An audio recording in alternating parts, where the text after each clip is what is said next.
He's more than an athlete. He's an artist. I think you're in love, Ron. Shut up. Victor, I love you. Victor, I do. When we're apart, my heart beats only. Harry Potter! Hey, my eyes aren't glistening with the ghost of my past. I'm not an owl. Technically, it's a fact. Ah, c'est magnifique. Kill the stag. I'm on a Marty Crouch! Behaving like a babbling, bumbling band of baboons.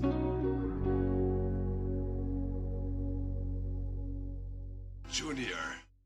Thank you for listening to Retold, the podcast where I retell you my favorite story of all time, Harry Potter.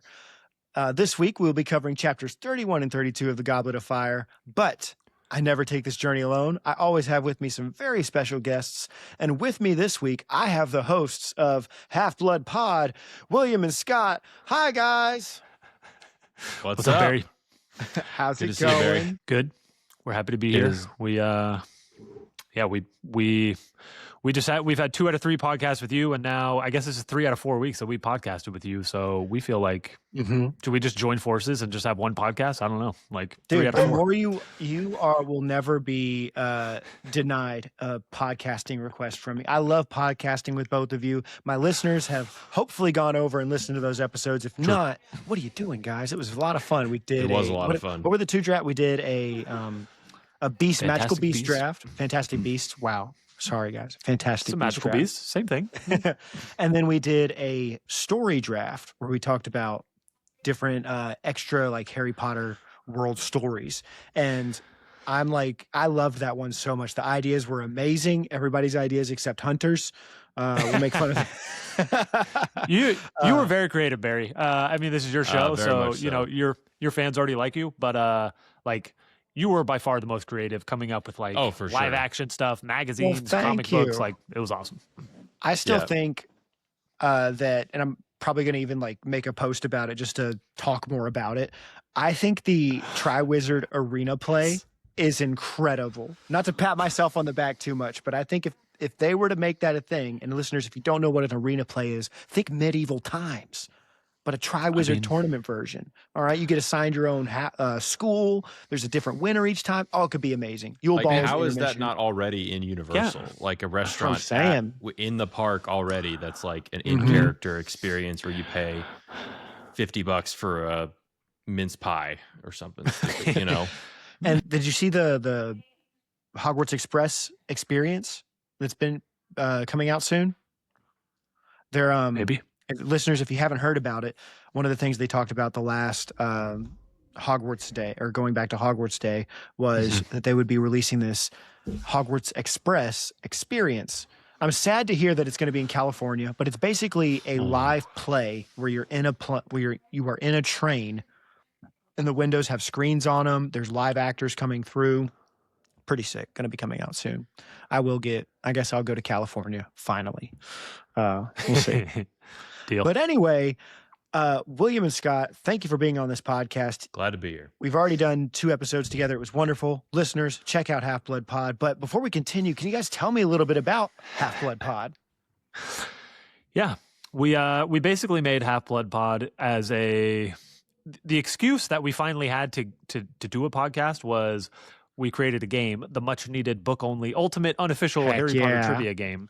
I And got it that right was our here. excuse. Yes, I got a couple questions, not the full box with me, but you guys do. And that game was created out of William. I'm going to declare it. William knows more Harry Potter trivia than anyone I have ever met, and still haven't found his equal. To be clear, Yeah, I will say, And- just to interrupt you for a second, I will say off the record, because the bit on my show is I pridefully Right. claim I You're know the top dog. most.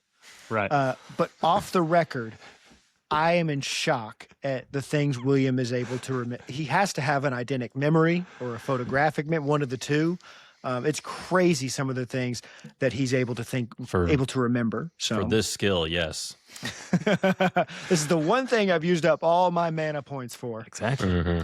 So William and I met in 2009, and basically for 12 years, I just tried to stump him with Harry Potter questions and failed to do so. And then one day I just took it to the next level, started writing down all the questions, started making questions that all had multiple answers, you know, like name 21 people who say Voldemort out loud was one of the first examples Right. of William, I know you Like, can't do this. Every And password, then he did do it. right? Like every password ever. It's basically taking Harry Potter wiki and, you know, weaponizing it into trivia. And that's what the hard part of the game became. And then I was like, you know, maybe this could be a real game. And then I made some easier questions for some non-William people so that everybody can enjoy it. And now we've got levels 1 through 7, Ultimate Harry Potter Trivia. And the key part here is that it's book only because there's a lot of great Harry Potter trivia out there, but it's all based on the movies. And I feel like there was a niche in the market. So now we have the podcast as an excuse to do the things we were already doing, but now we just record it and talk about all the things we were already talking about. And we're pretending like we're doing this all for the HBO show, which, you know, is still over, well, maybe now under a year away. We just got that maybe photo today. Tomorrow, Maybe a something's trailer happening tomorrow. Maybe a teaser. Maybe You know, I'm I've thinking been it's like, a date announcement and like a very small teaser. That's what yeah, I think. We'll probably get a Right. month. You know, they won't give us the day. They'll be like Yeah. February. Maybe like, but yeah. Right. I saw that picture and I got so excited, and I've been getting more into making reels that like aren't podcast based, but just Harry Potter. And I saw everybody and their mother making a video about this, and I thought, you know what? Nobody needs Correct. it. I don't need to do that. I need a berry. I Everyone. would have watched it, but either way. Everyone needs it. Thank you.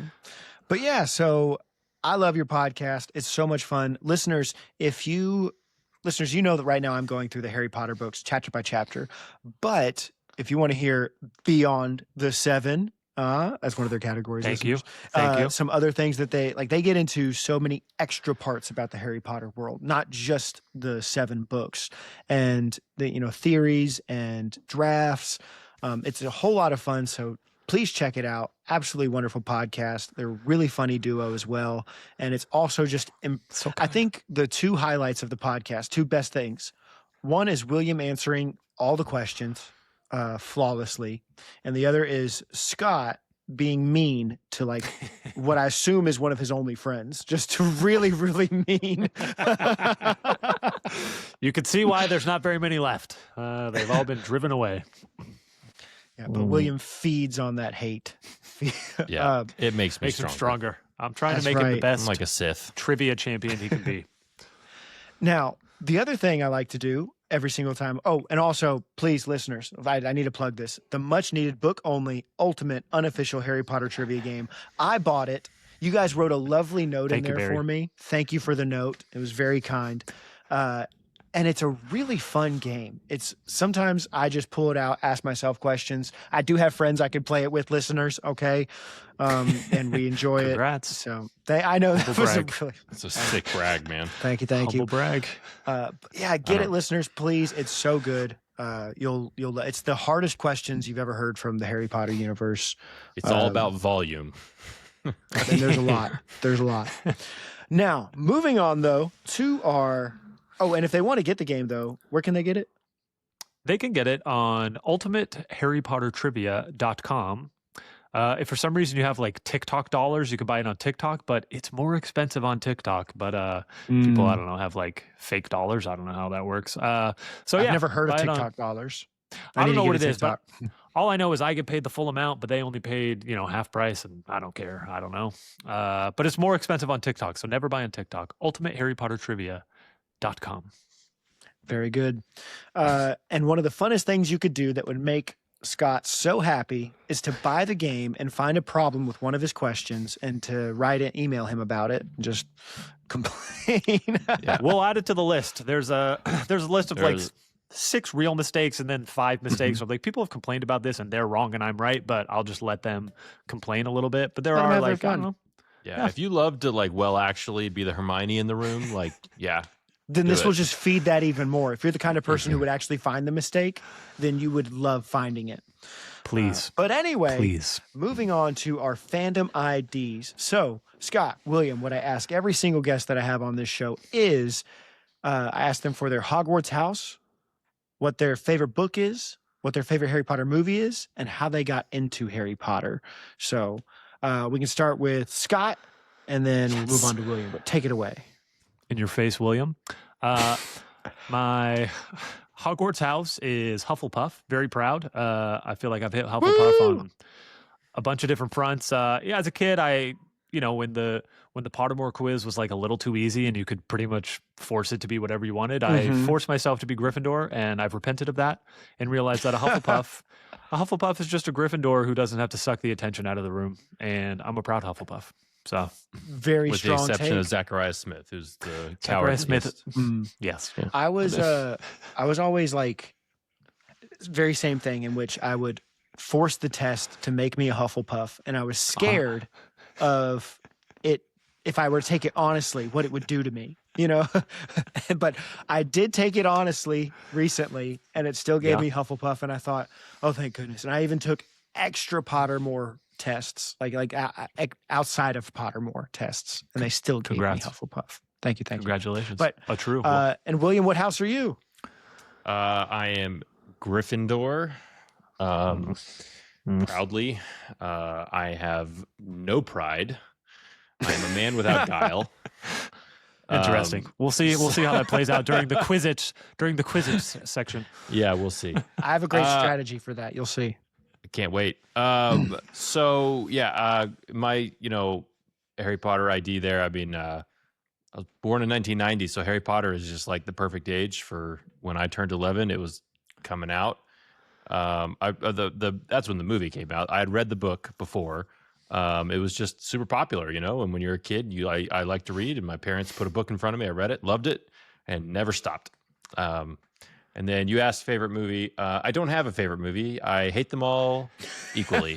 That's not true. The fourth one's by far the worst movie.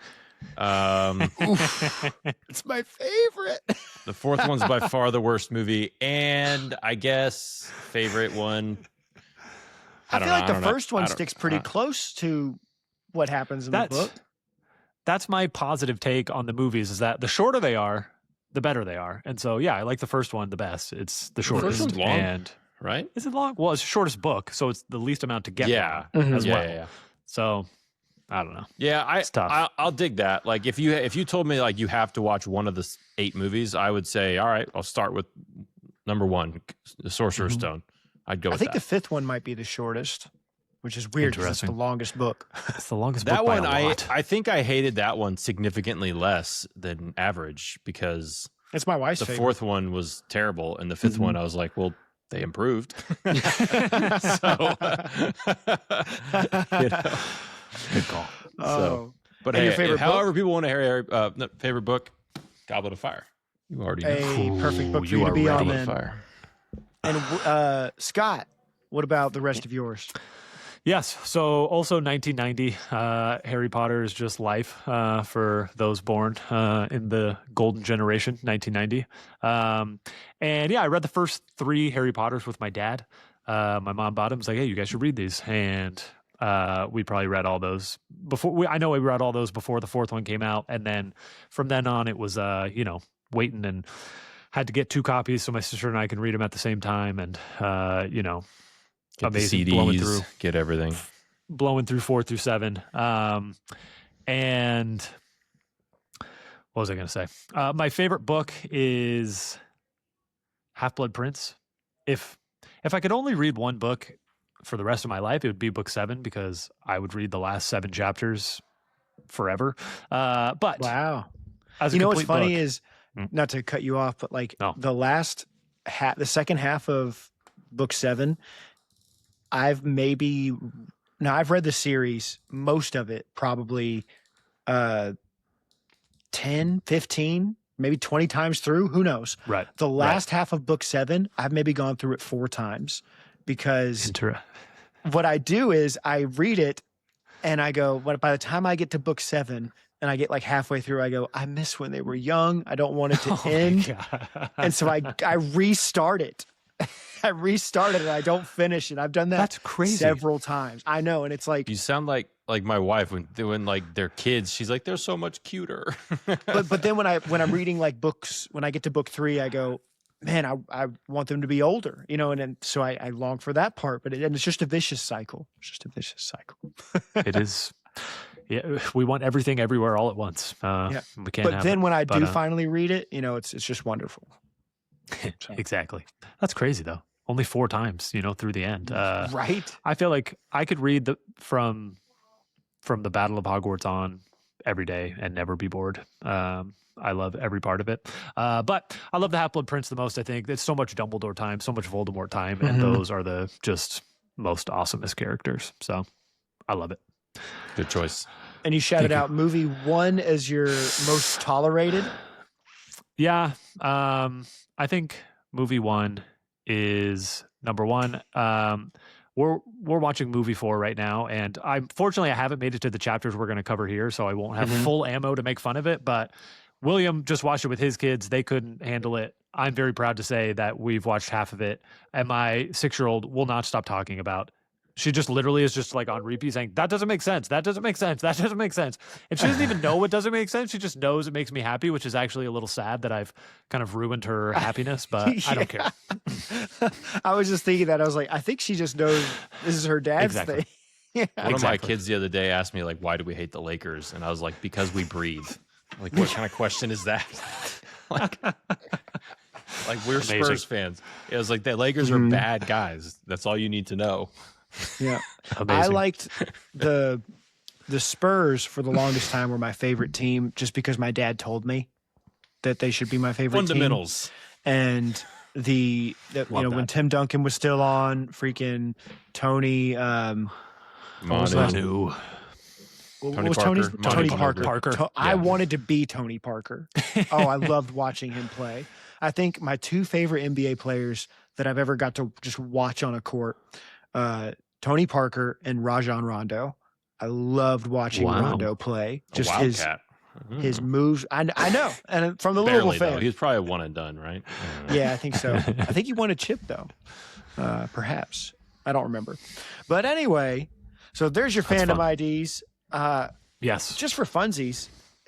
So you don't like the movie adaptations. That much is clear. But is there like some adaptation or some on-screen Potter thing that you enjoy the most of all the on-screen things? What would you say? With our choices being, I think Filch is well cast. Oh, I meant like a is there a movie or a video? Outside. The video game, the Hogwarts Legacy is awesome. Heck yeah. Does that count? Sure. Why not? You called it out before the podcast, Barry. I do love Potter Puppet Pals. I've showed most of them to my children, and they're great. The inappropriate parts go over their heads, but I could say Voldemort's nipple every day for the rest of my life, and it'll make somebody in my house chuckle. So it's pretty exciting. It made me chuckle. Well, very good. Well, thank you for sharing your fandom IDs. We're so glad to have you on. And now, listeners, it's time for everybody's favorite part of the show. This is Quizzitch, y'all. And so, if you're new here, what I have done is I have pridefully claimed that I know more about Harry Potter than everybody else in the world. And I put this theory to the test, like you should any good theory, to see its validity, by inviting guests on to represent the world. And I ask them questions, and they ask me questions based on what took place in the chapters we cover that episode. We tally it all up, and at the end of the season, end of each book, we see who knew more, me or the world. So far, I won book 1, I lost book 2, lost book 3, and book 4 is very close. At the moment, we are only separated, me and the world, by half a point. The world is up by half a point right now. I clawed my way back. Barry versus the world. It's me versus the world. And I have a beautiful plan. This is my wonderful strategy for how I'm going to do this. I have my questions ready, and I'm probably going to ask William my super easy questions, and I'm going to give Scott my really hard questions because I know it's not going to work on William. If it helps, I'll scoff and make Scott feel dumb for not. And they cannot help each other, listeners. All right, that was a one-time thing we did for a married couple, but these two are not married. We probably love each other more than the married couple, so I feel like I don't know. If we can prove it in some way, we'd like to, but I don't know. It's fine. It's your rules. It's your world. It's fine. What do I have to Hey, do to we show are- that I we are- love We are William? guests in your dojo, okay? Exactly. All right, We're but happy to what we will play. do is I will ask each of you 2 questions. You ask me 2 questions, and see what happens. So, Scott, ask me your first question. My first question. I'm not going to ask all of these because this is your game. I have 4 questions that are completely contained within these 2 chapters, right? Because we have to. beautiful. This has to be within I thought the 2 about chapters, doing right? that. I thought about Yeah. doing that. But I because didn't, this, so I'm kind of because frustrated now. this has to be within the 2 chapters, right? Like that's what we're talking about. So Yes. I don't think this is actually that hard. There's no. You can see there are 3 level 3s here and 1 level 5 for my game. So none just of pause these it, are take a actually. look. Yeah, none of these are actually that hard.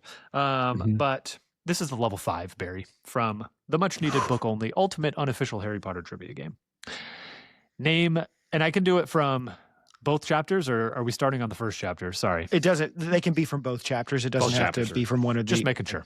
Just making sure. I'm not skipping ahead. Thank you for asking. Name 7 Death Eaters that are named and present at the graveyard when Voldemort first summons them after his return. That's in chapter 33.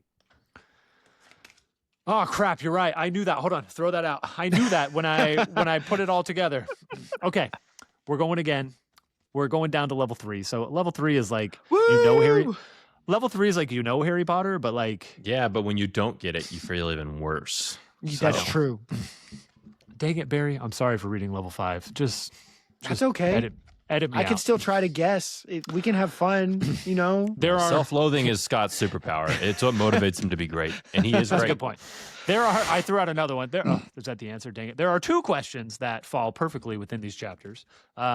This one is name 5 creatures or obstacles that Harry encounters in the maze during the 3rd task of the Triwizard Tournament. And Okay. like his opponents and like all that movie garbage about you're the most dangerous thing in the maze is not what I'm talking about here. You will not find monsters or creatures of the deep.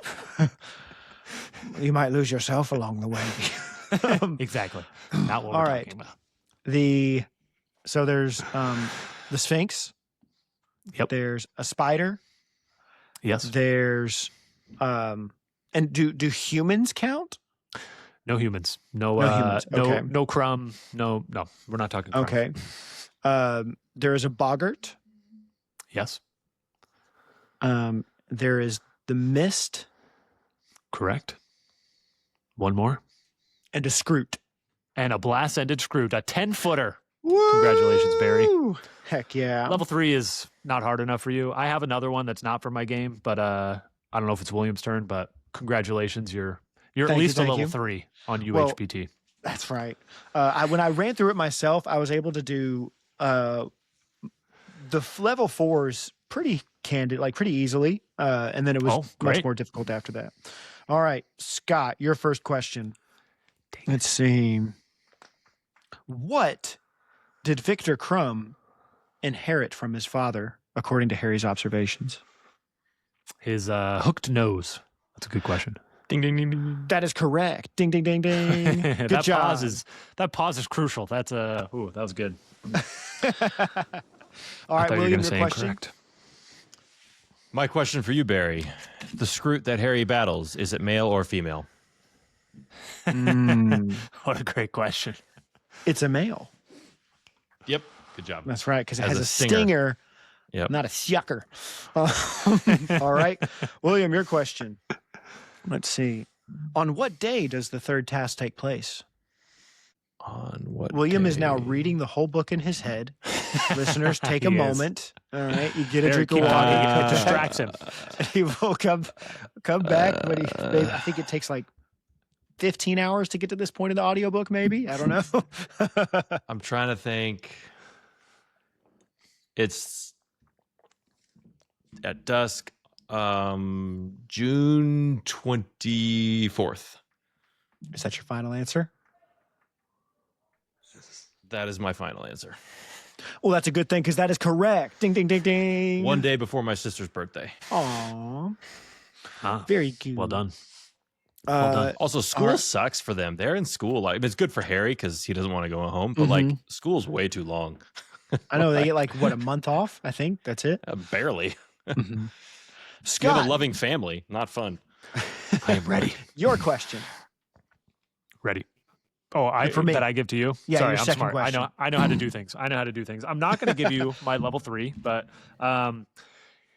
here's what I'm going to do, and then I'm going to ask the question, and then when you get to a part of the answer, I'm going to clarify that part of the question. This is Oh, fantastic. yeah. He okay. is the questioner, listeners. This is what I like to do. I like to ask the questions. I don't like to answer them. What is everyone's point total as they enter the third task? As they enter the maze after 2 rounds, what is everyone's point total? Okay, so at least in the chapter, it does not say what Fleur's point total is, because I thought that was funny. It doesn't Yes. list it. It is funny. What I want to qualify there, and to your point, if I'm cheating and going outside of the chapter, I accept. But what I want you to give me is what must she cannot be greater than a number, and I believe it is a firm number. She cannot be Fair greater enough. than this number. She definitely can't be greater than 80, because that's what Crumb has. Crumb is Yes, in, I have a lower number than that. Yes, and I think you can't get higher than this number. And I have my reasons, but it is outside of the chapter. So to be fair, I will concede that I'm cheating. But Thank you. And then Harry and Cedric are tied with 85.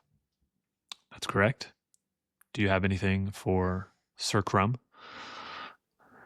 I said he had You 80. said it already. Oh, Yeah. you said 80. My bad. Yeah. Oh, I thought you were saying. I thought that was Floor's bottom. Okay, so and do you have a bottom for Floor?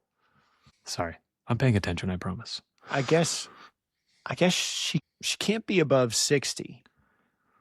Like maybe 65 would be the highest, because I'm remembering she did really well in the first task and got like a lot. Like I think she got up maybe 40 or upwards, but in the second task they gave her like almost half. So points for the second task, I believe, like 20. Yes. 20. So I'd say 60 or 65 would be. She can't have higher than that. She cannot have higher than 65 based on 2 facts. One, yeah, she gets 25 points in the second task. And in the first task, this is a little bit of context, but Harry gets 40 points, and they say he's tied with Crumb for first place, and they obviously leave out that he's not tied with Floor. So the most Floor could have gotten is 39. And so 39 plus 25, 64. The highest she could be is 64, but it's got to be 64 or less, which you logically got there. Well done. Fantastic. And another logic-based question: when Harry and Cedric, is for you, Scott, when Harry and Cedric are taken away by the cup, which was a port key, Harry deduces that they have to be hundreds of miles away from Hogwarts. Why does he make that deduction? Because there's no mountains. Because there were no mountains around. That's correct. Ding, ding, ding. Good boy, Very Harry. good. Good boy, All Harry. right. William, your last question for me. All right, my last question. I got to pivot real quick because I blurred all these together, and I may or may not have made a mistake like Scott did. Yeah, buddy. I'm good at that. And been looking at Death Eater stuff. Yeah, I'm so mad at myself. It's because I listened to the chapters right after, and I was getting super excited, and then I forgot. Right. I almost did too, because it's such a short chapter. I know it is. It really is. You can use my level 3. Barry, can I just give you this level 3? You'll get it Go for it. easily, but this level 3 is name 3 ingredients used in the potion that Wormtail creates to restore Voldemort's body, not including the base that appears to be water. So the 3 real ingredients. Well, you got bone of the father, unknowingly given, flesh of the servant, well said. willingly given, and then blood of the enemy forcibly taken. Well done, Barry. You are dominating level 3. Let's go. Honorary point. Exactly.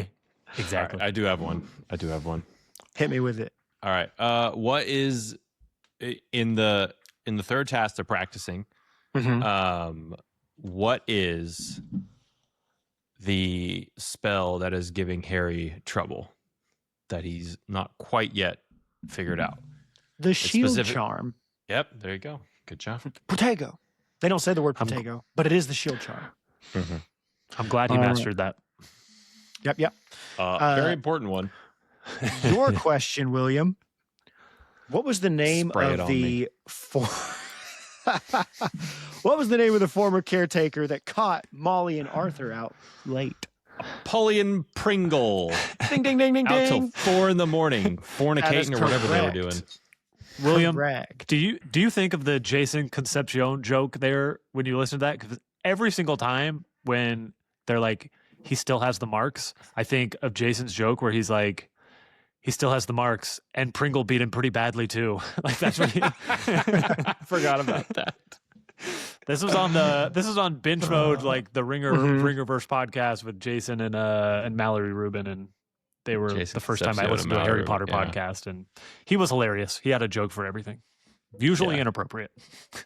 Very good. Have to check it out. I am so pleased. All right, so we went 4 for 4. We all got our answers correct. Nobody got a single wrong answer. I've been very worried about this episode based on who these guests were, listeners, but we made it happen. I'm sad I did not gain any ground. It feels a little bit like a wet fart, but it's okay. At least I didn't lose any. But just for funsies, here are some of the extra questions I wrote down. All right, you asked me one. To me, this is what I felt like the hardest question was, just because it's a random thing. How many, and both of you can answer this. How You're on, far away William. was Wormtail when he stopped in front of Harry and Cedric? 10 It feet. said they watched him approach until he was this far away. It is not 10 feet. They watched Good him call. approach. Mm-hmm. Dude, Dude, he's reading it. Listeners, if you're watching the video, he's in his mind, he's just reading it. how far away was Wormtails? I'll give you A, B, C, and D. I don't want it. You don't. Um, shoot. Multiple choices for children. That's what we say on our podcast, Barry.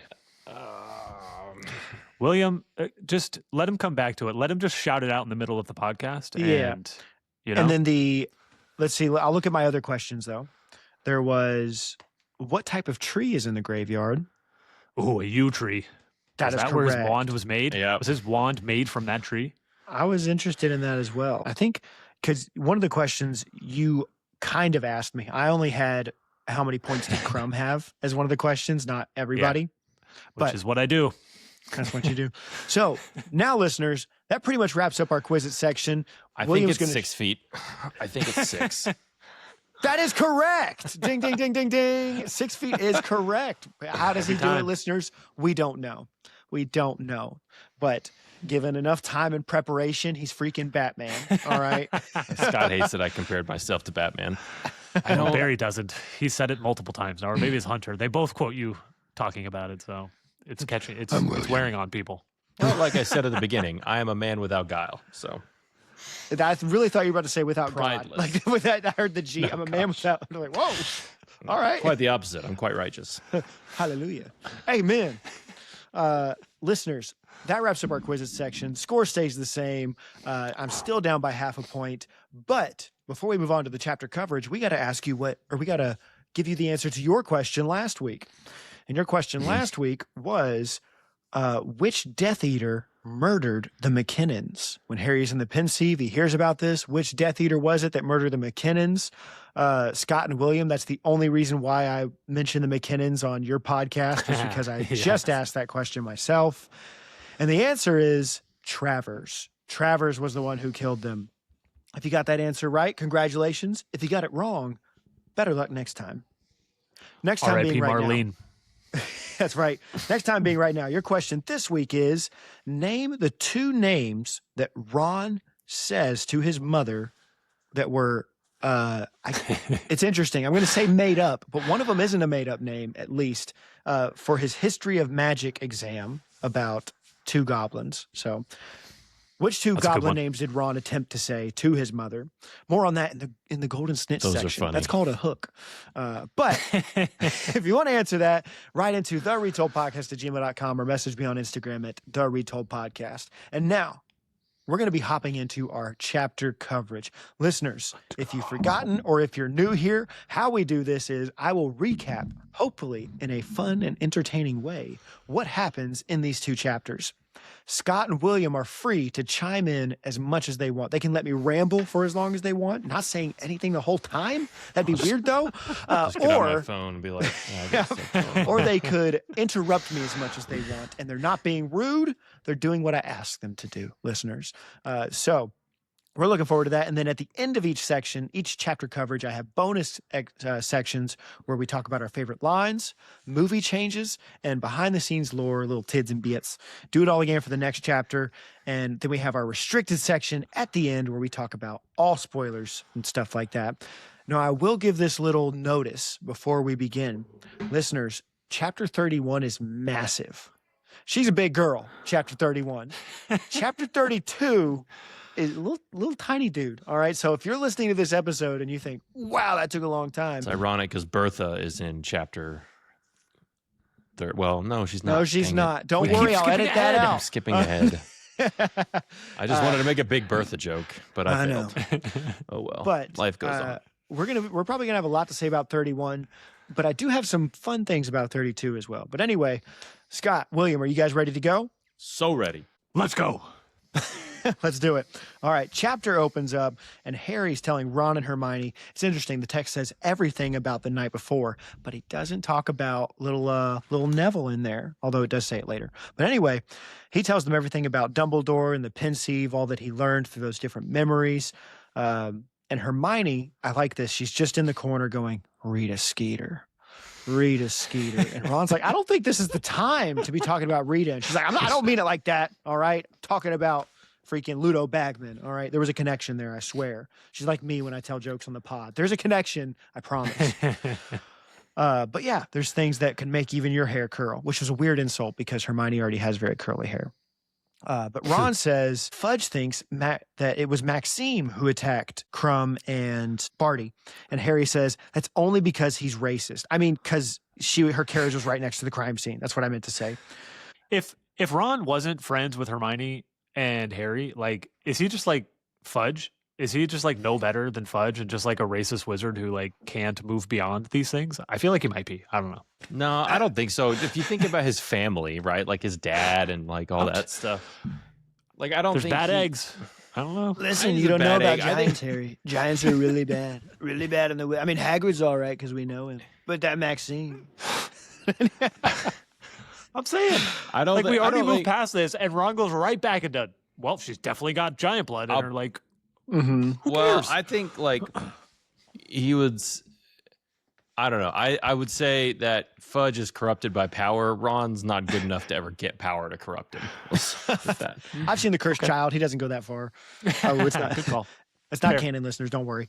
But they go to bed, and Harry has some of the most like empathetic thoughts of his life while he's laying in bed. I love it. He turns over and he looks at Neville, and he's just thinking about like. I love the thought of when he says, "A lot of people give me sympathy because I'm an orphan, but Neville deserves the sympathy. Like Neville really deserves Worse. it." And Even then more. even the empathy goes even further because he starts to get mad at Barty's son who tortured his parents. But then he remembered the face of that pale screaming little boy. And he was like, you know what, really, this is Voldemort. This is the devil's fault. But it all goes back to the devil. I was thinking about this guy. It's like this one guy that's just like being a wizard is so awesome. If it wasn't for this one guy ruining everything, We can't have making back our things. world terrible. Mm-hmm. Were you gonna say something, Scott? No, I was just hoping that I could hear William's beautiful voice. So, What do y'all Sorry, think Richard. about? What do y'all think about like they talk about like Neville snores and stuff? Mm-hmm. Like, I mean, I don't know. I've shared rooms with a lot of dudes, including me. including Scott. Maybe they were married. Maybe they do love each other that much. Let the listeners decide. But my point is I did have I had a roommate once who snored a Mhm. lot, and I would just get up and like beat him with a pillow. Right.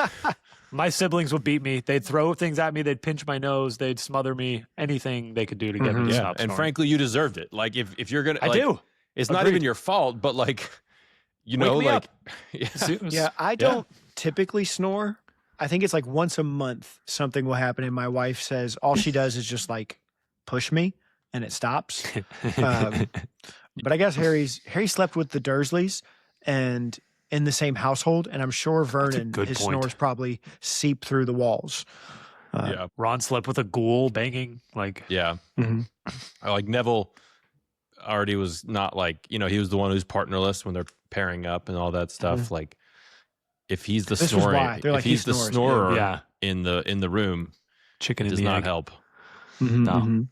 Nobody likes to share a room with 6 dudes and one of them snores really loud. Odd man out. This is Had to true. be you. Sorry, Neville.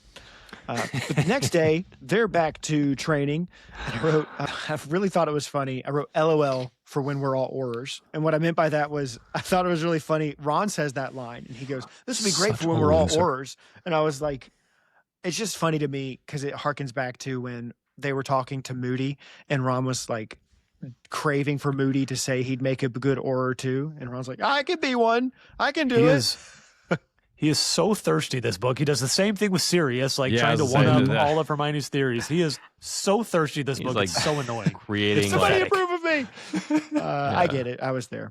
It's the same thing. Yeah. McGonagall gives him a classroom, though, to train in because she's like, I'm tired of walking in on you guys messing up all these other classrooms. It was funny in the audiobook hearing like the little doors close and shut. And listeners, I'm going to refer to that a few times this episode because I've just been listening to the new audiobook. I hadn't for the longest time, but I just started and it's just wonderful.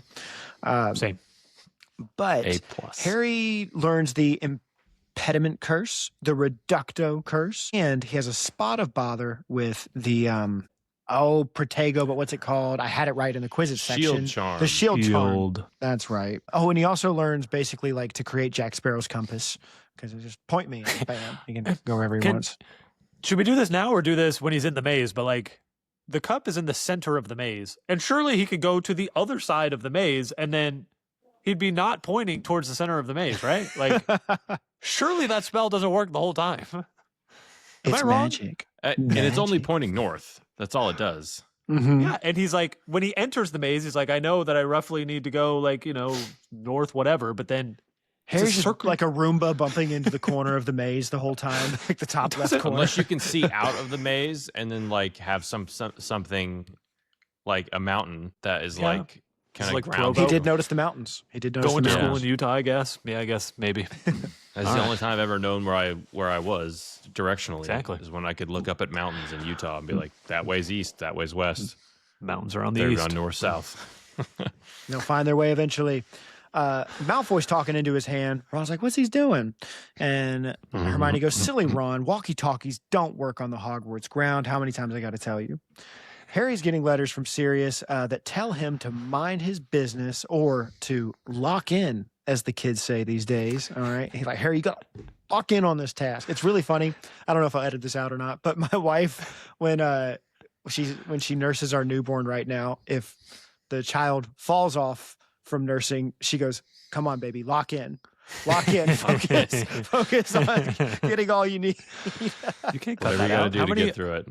However many nursing mothers listen to this are all going to appreciate that. So you That's can't right. cut this out. That's right. So we really, we really yada yada June from here on out because it says like everybody was really excited to get into June, and then it's like the morning of the third task. I was like, whoa, that happened. This book really is fast. weird, like because like so Yes. much happens throughout the book, but like all of a sudden it's like, hey, it's the end of the school year. Mm-hmm. What's gonna happen?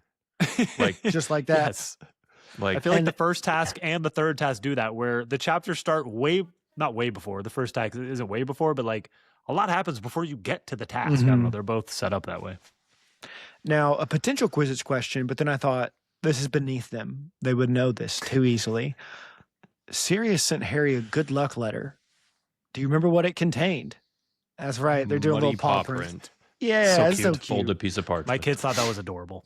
That's what we got to do to each other. When we have big life events coming up, I'll Yeah. just send you guys letters of my dog's paw. Bloody handprint, just like some red Bloody. paint. It's muddy. I'm just saying. I'm just That's saying. I more don't have like any a mud. signal for help or a curse than it is a That's- good luck charm.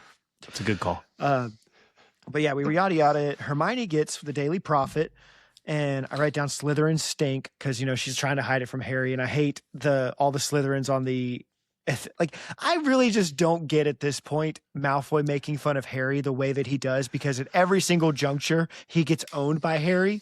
And like, it all harkens back to me of that, like that one moment when he wants to challenge Harry to a fight in the first year and then he bails on it. From then on out, if I'm Harry, I'm calling you a coward. Like that it's just that simple. I can mess with you each time like that. I think about when you read this part, you got to remember, like, okay, they're like 14, 15 years old, right? Fair enough. So That's pretty still dumb, though, man. like, it's like they're such losers. They really are. It was the 90s. All right. Different time. Like, you they're know. such losers. Like, they think they're Locker so room stuff. funny. Yeah. Boarding like, school. you know, they're like making like faces with their tongue out and like at across the room, and like this kind of stuff like doesn't bother Harry in the slightest. He's just like gone off me a bit, hasn't she? Yeah, you I know? love that so much. Makes me think just of like anytime I would read an old fantasy book, one of the insults people would often give would be like that. He put his thumb to his nose and wiggled his fingers. Yeah. I But can handle that. I did find it's interesting. You could call it a lie. At first I called it a plot hole in the article. But then you could just chop it up to Rita having her facts incorrect. She's just But lying all the time. One of the things it's something she wouldn't lie about though. At least she wouldn't, it wouldn't make sense for her to lie about, because it's not a character. It's a dating issue. She says that Harry's scar incident took place like in divination Monday before last, but this is June 24th. And the chapter begins before June starts. And it was the previous chapter where Harry had the scar hurting. So I was like, that was more than a month ago. What do you mean Monday before last? That doesn't make sense, Rita. You're wrong. I think we found. So I just That's thought that good- was interesting. I like paused That for is a an moment. interesting one. I even went to Reddit and I was like, does anybody know? Or I didn't ask because people on Reddit are mean to me. Anyway, Probably because you're not into like weird fan fiction or something. Fan fiction Perhaps. explains all of That's it. the Reddit crowd. I feel like you are into fan fiction though, so I don't know. no, okay, here's the thing. I got that vibe from you on our last podcast that you thought I was into it. I was not into it. I've read two. And I just That's happened okay. to reference both of them. The only thing I will make fun of until I die is Hermione. I think that's incredibly stupid and loser. Yes, I Period. hate Hermione as well. One of my regular co-hosts loves it, and we make fun of her every time. But the article title, Disturbed and Dangerous, that was almost a quiz question as well. And it basically says Harry is a no-good, attention-seeking crazy boy who hangs out with the wrong crowd and can speak to snakes and should definitely be expelled from Hogwarts. That's the quick recap of that. But Do you What I think there's thought- any chance at all that her sources are legit people, or are they just completely fabricated? Like, obviously, she quotes Malfoy, but she quotes like two unnamed sources, like Yeah, the St. the- Mungos right. and the Dark Force Defense League. Mhm. Like, those are not real people at all. I'll tell you like, what, though. even in the slightest. the Defense Against the Dark Force League, I thought what he said is legit. You know, it's like if I'm Worth like looking Wizard Cop into. and I hear about somebody able to speak to snakes, I'd be like, I'll give him a second look. Look. That's all I'm saying. Mhm. He Also- doesn't inherently mean he's bad. I just but don't give think him a he sec- exists. But you're right.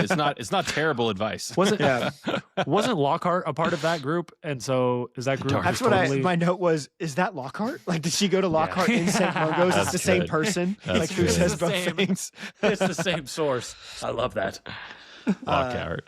So anyway, I love William already shouted it out, but at the end of it, Harry's just he takes it so casually. Gone off me a bit, hasn't she? Harry He doesn't said even care. lightly. I really like that. That he just is like, this is stupid. I don't care. Mhm. Doesn't bother him in the slightest. He's full Hermione now. He's embraced it. Yeah. Which the fact that like when that like hit piece came out about Hermione in the Witch Weekly, and she's just like, I don't care. Like, you think this bothers me? At least You know? 14-year-olds got like some pretty strong sense of identity. All right, got themselves She's a- secure. She's a scarlet woman. Ooh. Yeah. That I was love really that funny. she just laughs at that. And Hermione's like, my parents don't see this. What do I care? So how did Rita know all this, though? Harry says, well, Hermione, you're the one that was supposed to be looking up methods of bugging. You tell me. And this gives Hermione a brain blast, and off she goes to the library. She's like, I just need 2 seconds, y'all.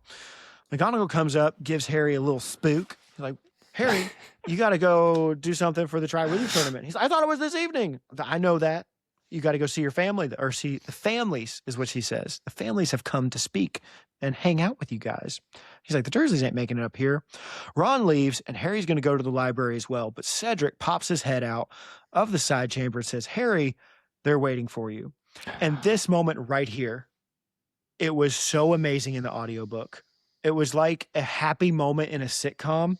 I love they have guitar plucking that comes in during this moment. It's like just a happy little look around the room while the guitar's playing. And you hear Mrs. Weasley kisses him on the cheek, and you hear it. Love it so much. I feel like it's also, important a little bit that like Cedric is the one who came back out. He didn't have to do that. No one sent him there. It was like, Harry is not here and I care about him. And it's the first of many times that he will do that.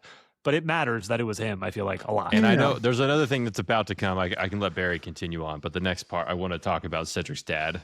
Yep, he's a jerk. Yeah.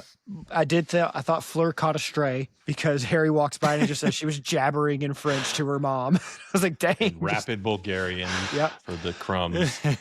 But Molly and Bill are there, and it's wonderful. And even the portraits think Bill is hot because the one of Violet winks at him. I had a thought today where I was like thinking about like this TV show and like how they're going to make Bill like cool, hot. Because like long hair and the fang earring doesn't scream the cool. Long hair isn't hard. Long hair, you can make like a handsome dude with long hair. But I'm like, how are they going to make a ponytail on a man? Because like you could do like long hair. I'm just thinking like literally a ponytail. I was like, man, I'll be curious if they're like, no, we're keeping the ponytail, or they just make him have long hair. My next note is naughty Molly, all right, because she got caught by Apollyon, her and Arthur, for sneaking out late past 4 a.m. Crazy. Next note is Amos sucks because, you know, what the heck, dude? I hate this so much. Harry comes walking by and he's just like, it's just saying just awful things. Yelling at a child in public. The youngest kid of all 4 of the champions. And the thing he says is like, you beat him once before, Cedric. You can do it again. He's like, didn't bother to correct her though, did you? Like, how do you know that? Like, this woman is like literally slandering and libel against Harry, and against him as well in the ministry. And Molly brings that up, puts him in his place. It's an awesome moment. Although more on that later in the chapter. Exactly. I'll hold till then. Yeah. So Harry walks them around, and they have a lovely time together. At first, I thought when they go, Bill says, give us a tour of the place. I was like, why? You guys have been here. What else are you going to do? But the first 2 things they go see is the new things. The new things. They go to see the ship and the carriage. And then they're like, I guess that's it. But they hang out for a little bit. My next note is Percy in a pickle, because Harry's like, what's going on with Percy? And they're like, oof, work is rough for him right now. Turns out nobody trusts him anymore. He doesn't even get to be a what's it called? A judge for this task. All right, he gets replaced by Fudge. Wild they ever let him be. Like, how is there not someone like in any ministry? Do they have like the guy in charge, and then he just has like interns? Because that's like what Percy is. Like, how is there not like a junior vice president or something of You brought this up like 3 years ago, William. You're like, Karkaroff, no way on earth that he's like, who is this judge? You're telling me that Harry lived at his house for a period of time this year? Like, this is just a good friend of Harry's? Harry saved his little sister? He gets to be a adoptive judge? family? Like, what is this? No, not a judge. Good points. But Ron makes up some goblins for his mama. It's chill, though, because, like, he doesn't care. But we don't get to tell you who those are right now, listeners. All right, that's your... I shouldn't have made that the Quizzitch question, because it's my golden snitch for later. But, oh, well. Anyway, Harry sets Mrs. Weasley right. And I love this moment, because one of the saddest moments in the whole book to me is when Hermione gets her tiny little egg. All right, or for Easter. Yeah, and the other ones get their big eggs. And she's like, Ron, your mom doesn't read the prophet, does she? And it's so dumb, because he's just like eating his chocolate. He's like, I was like, he didn't even notice. He's just like, but which I should not. There's so many things I don't notice, so I should not judge Ron. Like, I would be wrong. No, we can do it. It's fun. And then Harry goes, because oh, what is it? Mrs. Weasley is like giving Hermione the cold shoulder. Hey, dear, Right. what's going on? Blah, blah, blah. And Harry goes, Mrs. Weasley, you're not stupid, right? She's, oh, no, I'm not stupid. Yeah, I didn't believe it at all. And then she's all nice to her again. Well, I feel like these like two scenes of Amos and Mrs. Weasley set up like the entire fifth book, where it's like you already said it. Like Amos has had the backlash from Rita Skeeter, and still he believes Rita Skeeter.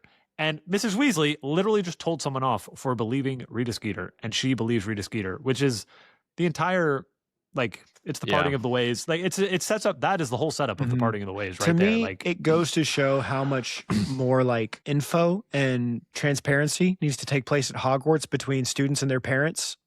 If like just this little amount of info, like we only have one news source that tells us about anything at Hogwarts, we're gonna believe it, or at least you've spent listen so to much it. time with them. Like you've seen Harry and Hermione together. I don't know. Yeah.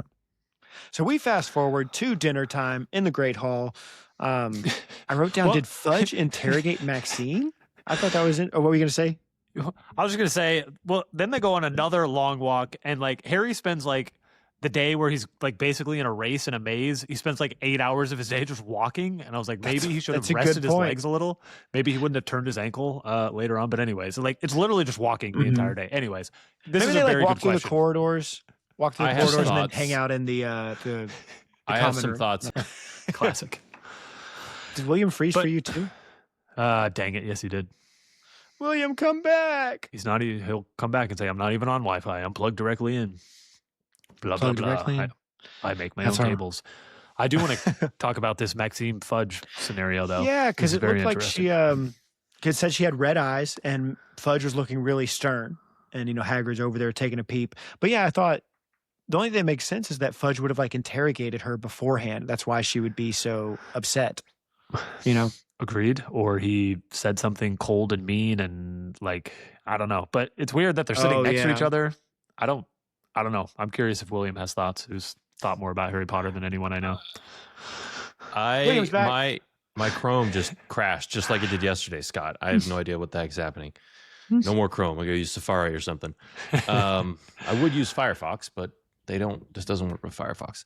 What was last I left, I just said something about I feel like they're European. They should have better vacation policies. Charlie can't get time off. Like, was he taking all his time off? What's he doing? That's a good point. Like, dude, and travel's instantaneous. He doesn't need to, it's not hard to get somewhere.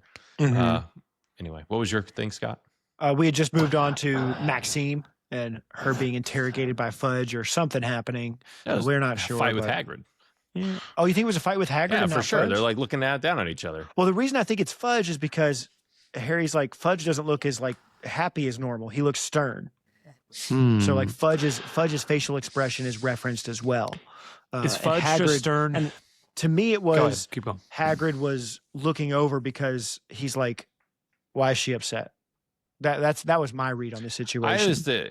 She's concentrating on her Interesting. plate, and Harry thought her eyes looked red. Hagrid kept glancing along the table at her. So, But the I Fudge always- line right before that. Yeah, you Fudge skipped looked the Fudge stern. line. That's Well, I know. I'm not saying You're cheating. Maybe they did, but I always read it as this is Hagrid's interesting. looking. Her eyes looked red. She was crying. First of all, why would she cry from an interview with Fudge? She's not scared of that idiot. If he's going to show up and be racist to her, she's not going to start crying like a little baby. Okay, she's like, All right, I like it. Secondly, emotionally though, if she feels bad, she's already tried to mend fences with Hagrid a little bit. Maybe it was selfish because she's trying to get more info on the third task. Maybe it was sincere, but I don't think Fudge could make her cry. He's a coward and an idiot. She would look down at him like, And- I will step on you. And Fudge is potentially just looking step on stern. He's just looking stern because he's sitting next to Maxime and he doesn't want to because he doesn't trust her. And he's like, I like this. This is an Or he's interesting just read. stressed out, like because his life, like he knows Crouch an died. idiot. He's at Hogwarts. That would be cool. Like if like he requested some kind of like investigatory like meeting with her, I'd love to be like a fly on the wall, like him trying to like interrogate her like a policeman or something. So now the champions are dismissed and they follow Bagman out.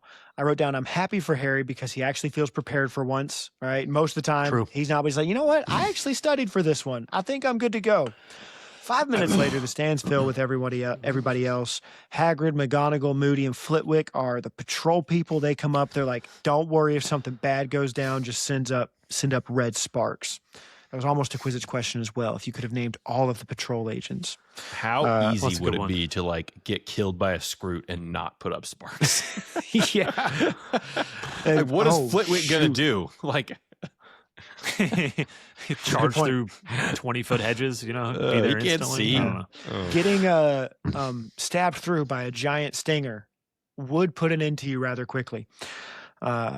But Bagman kicks off the event and he gives everybody their point totals. And this is where I made the note of like, I don't think he said Fleurs at all.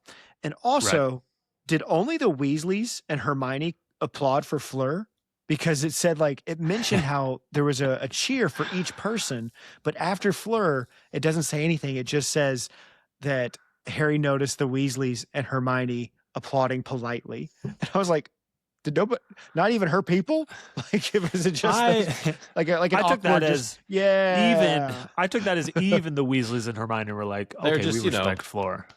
could have been. But Could have been. but Beaubaton, well, it would have been small. I mean, I have a question here of Bagman. I don't know if he says it here or in a different chapter, but he's like, whoever gets the cup gets the points. And my question is getting the cup worth 50 points, or is it automatic? I win the Triwizard tournament. I Oh yeah, think this the points are close enough that like whoever got But- it would win by Agreed. points, right? Agreed. But if Fleur and Harry grabbed it at the same time, do they both win, or does Harry win? No, I agree because I've had this thought too, and especially earlier in the year. I was like, I feel like these points don't really matter, They Exactly. because it just whoever gets the cup at the end. It wasn't who has the most points at the end. It was who gets the cup at the end wins, unless the cup is just a golden But- snitch that gets Right. you all the points. But again, Bagman says gets the points. Those are his words. Whoever gets the cup gets the points. I don't know what that well, means. listen, they do the same thing in Quidditch, so I guess I agree. logic follows That's that what they I would thought. do it here as well. That's what I Yeah. thought as well. It's the same format as Quidditch. Mhm. But Harry and Cedric enter, and soon they part ways. Harry goes left, Cedric goes right, and they're shortly followed by Fleur and Crumb. And now, I wrote the proverbial fat is in the fryer, and the task is officially underway. Harry starts roaming around, and he does a little never eat soggy waffles. All right, y'all get that? Y'all know what I'm talking about when I say that? That is Point me. That's right, That is listeners. how, If you don't know that I acronym, remember. North, East, South, West. That's how I still remember. Eat If I'm being completely honest, sometimes I'll go, frick, which is East. And I remember never eat soggy waffles. They're still learning that today. That my kids came home singing that sometime in first grade. So yes, Aw. it's still going. I love that. So he runs into Cedric again, who's like just had a bit of a tussle with a Scroot. They're huge. And I wrote down, is this why Hagrid bred them? Like for this purpose? For the Nah, he's just a freak. He likes giant animals. Fair enough. Harry roughs up a non-Dementor and it dies. I was just like, it just explodes whenever he encounters it because, it trips over and he realizes, oh, that's not a Dementor, that's a Boggart. And it just explodes. I was like, he just killed this creature. I had the same thought of like, this is far, like every Boggart we face from here after Lupin teaches us just explodes up ridiculous. It does not. Just dies. Well, Do you think they Mrs. actually Weasley's, that's not die? true, but Or are they even living? Like, I or do they think- kind of like banish and reform They are somewhere else? I remember I did a golden snitch on this once, and on the at least on the Harry Potter wiki, it says that they are like there's some word for it, but it's not non-mortal, but some type of being that doesn't Non-corporeal. actually live. They don't live or die. So fair enough. Good point, William. All right. I like Still that. trap I like that brain, everybody. And then he tries to blast away a fog with a reducto. Silly Harry. It's a fog. It only blasts away solid objects. Harry hears a scream though, and he Hey, I would assumes try that it's- anything if I was him. I'd be like, true. I Light it gave on my fire. best. Incendio. Or like the fan that they dangerous. use on Nearly Headless Nick in year 2. Yeah. Just whips that fan out again. Harry hears a scream and he assumes that it's Fleur. Hey, it could have been one of the boys. I've had some pretty effeminate screams myself. But the scream invigorates him and he's like, fine, let's do this. Runs into the mist. I think it's a really cool spell what this mist does. And I wrote down, I don't think it's an illusion. I heard somebody refer to it as an illusion before. And the reason I don't think it's an illusion, that it's like an actual spell that does flip him upside down, is because it says the blood rushes to his head. And I was like, makes sense that it's an actual physical thing that happened to him. It's like a test of nerve, right? It's like a Right. It's just a test of bravery and like gumption. There's no way that he would fall. It was either shoot up red sparks or go backwards and go around. But there's no scenario where he like the teachers actually would have falls, shown right? up and just been like, actually, you're fine. Just step, but you're now disqualified.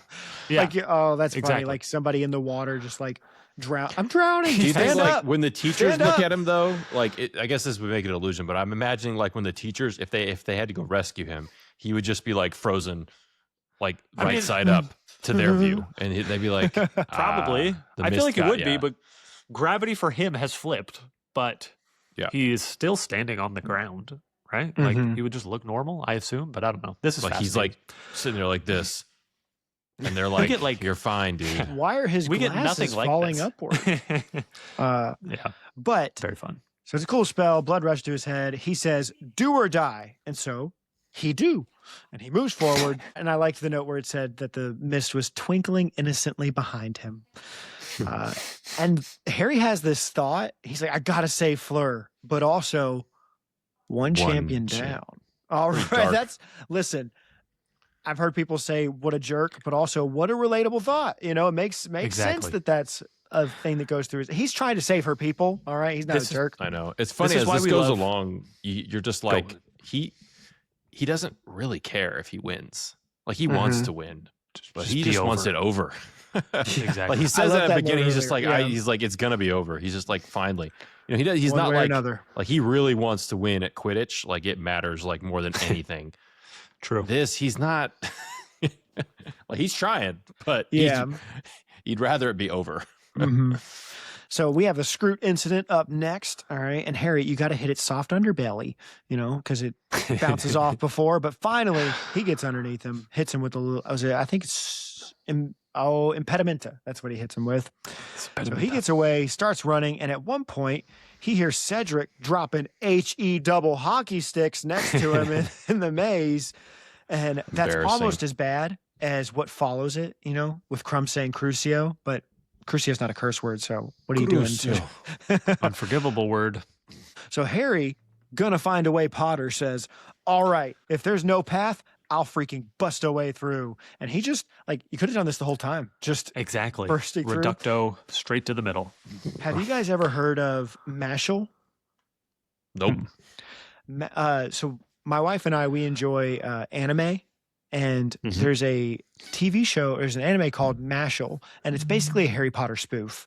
It's really funny. The premise of this is that in this world, everybody's a wizard and has magic, but there's this one guy who is born without magic. And the way he overcomes is he's just jacked and he can beat anybody up and escape through anything. And the entry test to get into the wizarding school is you have to find a way through a maze. There's even a sphinx in the maze. And I was like, this is blatant ripoff. The way he makes it through the maze is he just walks through the wall. Like he just busts through the hedges every time. Respect. I love this character. This is who I want to model my life after. I love You this. should check it out. It's really funny. So he makes it through. He saves Cedric with a little stupefy. Weird that Crumb just tried to do that and run away. I don't know why. Anyway, they're like, dang, I guess foreigners are bad. That conversation they have this whole book. It's Do you like think magical cooperation. And then they go, man, maybe Hagrid had a point talking about them bad foreigners. Do you think like they should have like been more suspicious that something was happening, or are they just too wrapped up in the moment? Like, it's not that they didn't know Crumb like that, like, you know, like best friends, Mhm. but they knew him enough. Like, this is not normal. Like I something's think- up. I think it's a mixture of all of it. The reputation of Durmstrang, the fact that Right. they know Harry knows They're in the heat Karkaroff of the is battle. a former Death Eater, heat of the battle, and they Slightly have been prejudiced against constantly told. foreigners. Yeah, they have been constantly told to watch out for the foreigners. Exactly. It is sad though because it's like that movie where. I remember seeing this movie where there's a woman reporter and she's in a Middle Eastern country and she goes, in other news, this country just got its first ever female driver. And then the driver crashes behind her and she goes, ooh, that sucks for women everywhere. And I just thought about like with the Tina prejudice Fey, isn't against it? foreigners. I think Sounds so. like Yeah. Whiskey Tango Foxtrot. Yeah, Yes. with the prejudice against foreigners, it's like, you know, and they're cool. And then you hear Crumb, Crucio, frick. That doesn't look good. Anyway, Good call. I wrote my next note. Good for Cedric. He does send up the red sparks, even though he doesn't really want to. He's like, fine, I'll send him You up. deserve it. I like the headcanon that Harry doesn't know how to send up red sparks because he just says, we should probably send up some red sparks. And he doesn't do it. And Cedric Yeah, goes, I probably "Yeah, should." sure." If you can go ahead and do it. No, I'm not feeling it. You do it. But they move along and they part ways again. And that's when Harry runs into the Sphinx. And I like he Very goes, fun. so like the Sphinx says, what you need to do is get past me. What you seek is right behind me. And he just goes, so will you move, please? And like, You have worth to a try. You Yeah. have to try. But it's riddle time. And my note for you guys was 30 white horses stand on a hill. Have you heard that from it's from No, I haven't from heard the that one. Hobbit. From the Hobbit. It's from Oh. Riddles in the Dark. 30 white horses on a red hill. First they champ, Teeth. then they stamp, then they stand still. That's right. Teeth. But we only have 9. What's in my pocket? Cheater. Hans's was a good guess. That was It a was good a great guess. guess. Bilbo cheated. but- He deserves to be chased and hunted for the rest That's of his right. life. He would be kicked off of the Harry Potter trivia challenge for having just bad etiquette. Agreed. But she asks him the riddle. Harry has to hear it several times. She is a patient teacher, though, because she's Very. just happy. She's just to having give it each fun. time. She's having the time of Yeah. her life. She's Yeah. like, Mysterious smile all she's day. like, they brought me here from presumably North Africa, Egypt or something, right? This is Like, the one thing I get to do. Oh. All right, I'm ready. It's like the hat making up the song. I hardly ever get out. Also, it's All interesting, year, like, baby. Sphinxes guard treasure. Like that's what they're supposed to do, and she's like the more or less the last line of defense, I guess, to the treasure. So finally, Harry goes, so it's a creature I wouldn't want to kiss. So it's your mom. Just kidding. It's a spider. Pretty easy riddle, actually. Agreed. And My then children got Harry- it. Did they? I mean, I made them write it down, and I kind of guided them, but I was just like, "Here's the 3. Write them all down," and they got it. I thought They they got the really spy. should have. Yeah, I really thought they should have gotten rid of the last line of a creature you wouldn't want to kiss, because in this world, I just thought a Dementor. Like that's Right. what it leads you to believe, kind of. So I was like, Literally they don't need that point. Anything that's not a human, I don't, like Yeah. Your Anything mom? that's not William. Exactly. It's weird. I mean, my wife. And my wife William. They both start with W's. Exactly. Harry moves along. Finally, he sees the cup. Yay! Unfortunately, Cedric appears and is going to get there first. Boo. But then a wild little Shelob appears and starts scuttling along the wall and is like, I'm going to get you. Do you think Hagrid like went into the forest and Yeah. was like, "Hey, I need Aragog. Which one of your kids is like really wants to hunt down some teenagers?" Exactly. Was there any approval process for this? Did someone see him coming out of the forest with this acromantula? Like, how was like- this allowed? Hagrid, we need several beasts. Go get a few. He's like, "I gotcha." This is what I was born You're for. like, "Can I?" That's why in you the hired backyard. me. He's like, "I know a guy who's got a chimera. Is that okay?" I Like, mean- no, we can't do a chimera. No, Okay. That's gross. anyway, the rest happens. I kind of yada yada this, but Harry shouts Expelliarmus. He's like, I've got one last trick up my sleeve. One ace in the hole that hasn't failed me yet. Expelliarmus. And the spider drops him. And they both hit him with a stupefy together. The incident is over. They argue over who should take the cup. And I just enjoy like picturing wounded Harry, like he's in pain and he's trying to get Cedric to take it. And and just please, come on, just take the cup. Like I'm End it. hurt, and this was my friend's reference. It made me think of when Joey gets a hernia, and he has to do the acting, and the kid keeps getting the line wrong over and over, and he's just like, "Come on!"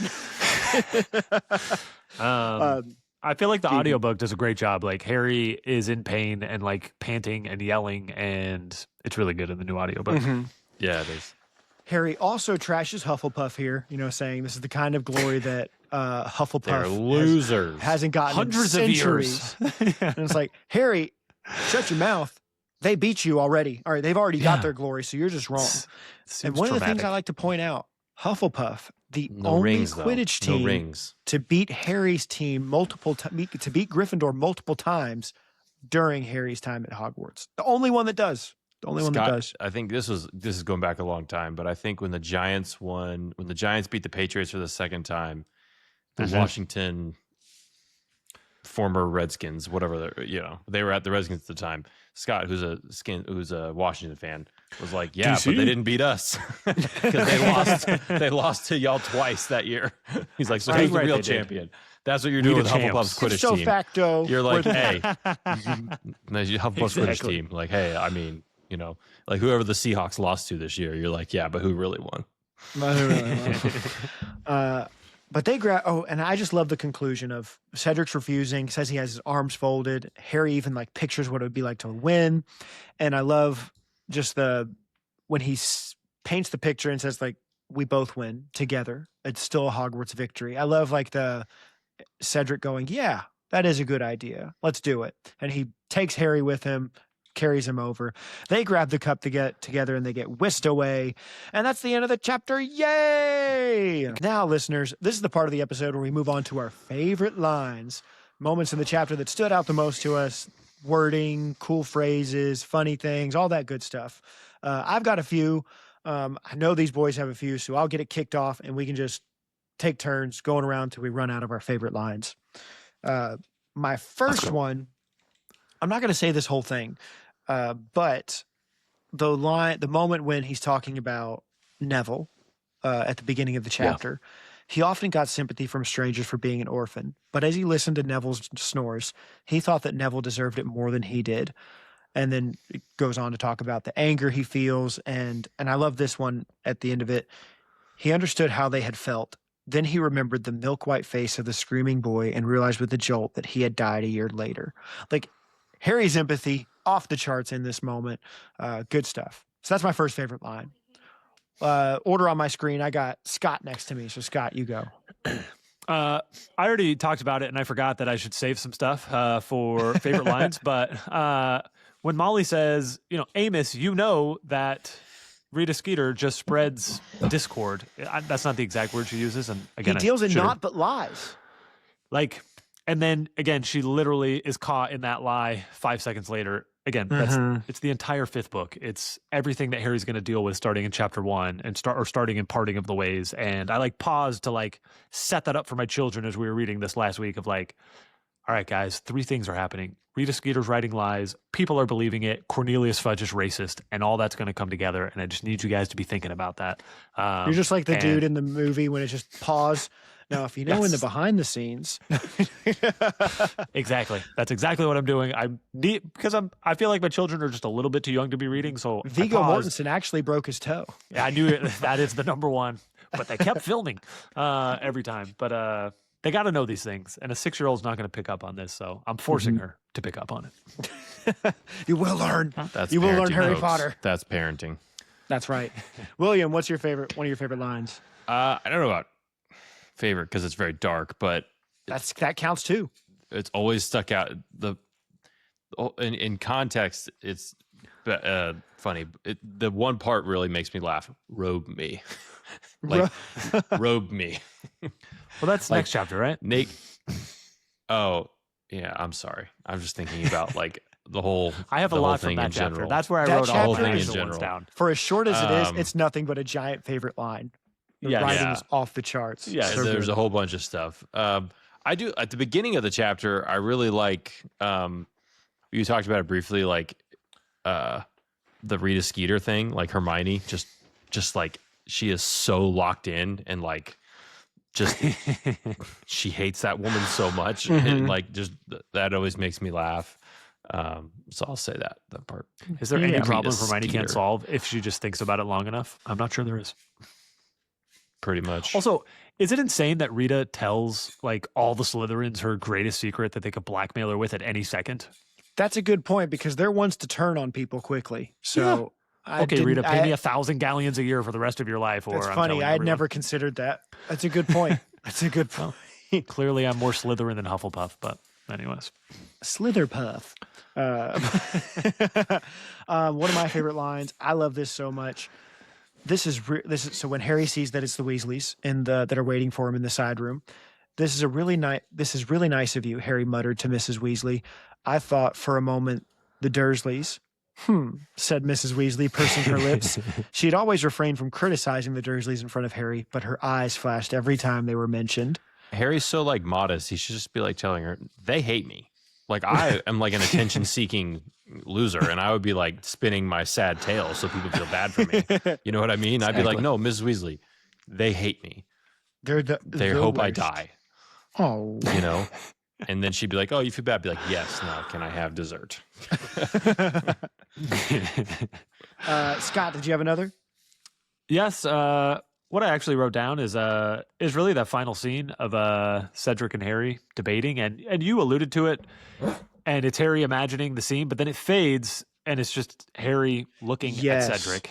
And I feel like it's great imagery, and, you know, if the movie makers could copy anything, they could take some of the images that are literally given to them and, you know, maybe use them, but that never happens. But when Harry just announces, like, let's take it together, I was like, I don't know how you guys didn't come to that sooner. I don't know why there was all this back and forth. It seemed like the obvious choice, but it's, I don't know. I paused at that and was just, I don't know. Again, when I was reading with my children, I'm like, guys, is this a good idea? I don't know. They just have no idea what's about to happen. And it's like a first-time reader, yeah, I don't know. I just read The Cursed Child, not canon, but I was like, that moment right there, everything. William, did you have any more? It's not a line, but it's a scene because it's just like a conversation. But when the Weasley family is all together, minus Charlie, or right, Percy, but like, it's just such a nice moment that like Harry is with his found family. Yeah. At Hogwarts, at the dinner table, sitting down, and they're all sitting together. The Weasleys are all together. Harry's there, Hermione's there. And that's such a nice moment of like, you know, this poor orphan kid does have a family. The Weasleys are his family. And Molly is an amazing person and character because of that. And it's just a nice moment that like he actually has someone. And it's true. Later on in this book, there's the greatest line in the most penetrating, horrible, sad line in the history of all the books. It sets up the hug well. It does. But it's just like a nice moment. It's not a line because it's not like, it's just the scene. They're all sitting together at the table. That. It's a beautiful moment. Yeah. What these books often do is place like some of the most lighthearted or heartwarming moments in chapters that have things that I hate the most. So like, I hate Rita Skeeter's article, and I hate that like, this awful thing happens. I mean, he takes it in stride, but I'm always like, that's icky. But then I get rewarded with a nice family moment as well.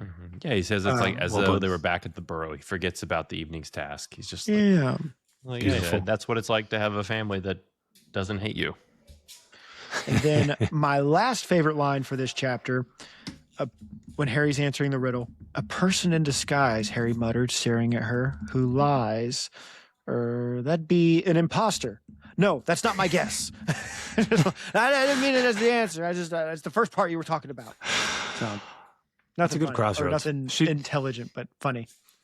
That's like that's my last line. Like, can Sphinxes like level up? Like that was clearly like a level 2 Sphinx of just like, yeah, I'll let you like guess a lot basically, and then I'll tell you if you're right. You got a level 2 question correct, but we have a level 7 over here. Exactly. Bill probably has a lot of experience with Sphinxes. True. And they probably have way harder trivia or you know, riddles than that. True. The Sphinx just goes, name all of the types of wand wood. No! Level 7, baby. Oh, did you guys have any more? I don't know anymore. I already screwed up and read from the next chapter anyway. So that's all right. Yeah, I look forward to you dropping that for real soon. Yeah. Oh, but that's all of our favorite lines for that chapter. Moving on now to our Transfigurations. And this has to be Scott's favorite section. These are differences that the movies made from the book. Now, it has to be said just about every time, omissions take place a whole lot as well. Sometimes there's so many we don't even shout them out, but just some big ones. Harry doesn't get to see his family in the movie or see the Weasleys at this point. They don't come visit him. He doesn't have this fun walk around the school. Bill's not there. Bill doesn't even appear until like he's in the picture in the third movie. Yes, but we don't see him in person until the movie 7, I believe. Will you Was he in please make movie fun of the 6? fact? I don't I think don't remember. so, because he should like show up at the when Draco brings all the Death Eaters in and get mauled as a werewolf, and then like they don't show that, but still they Yeah, like because in movie pretend 7 that he it just happened. goes had a run in with Greyback. Like that's Yeah, it's like, yeah, that's what it is. that's garbage. It's garbage. And then there is no Rita article. That's the other thing. There's just one Rita article that comes into play like early on in the movie, but so we don't get this one here, and the whole plot of her and what goes on there. Not a thing in the movie. But now moving on to actual changes. It's still kind of an omission, but they pretty much change what the maze is, in that the maze doesn't have Killer any hedges. monsters in it. And we quoted it at the beginning of the episode, but Dumbledore saying to all of them, you will find no monsters or creatures of the deep, no dragons or creatures of the deep in here. It's like you're facing yourself.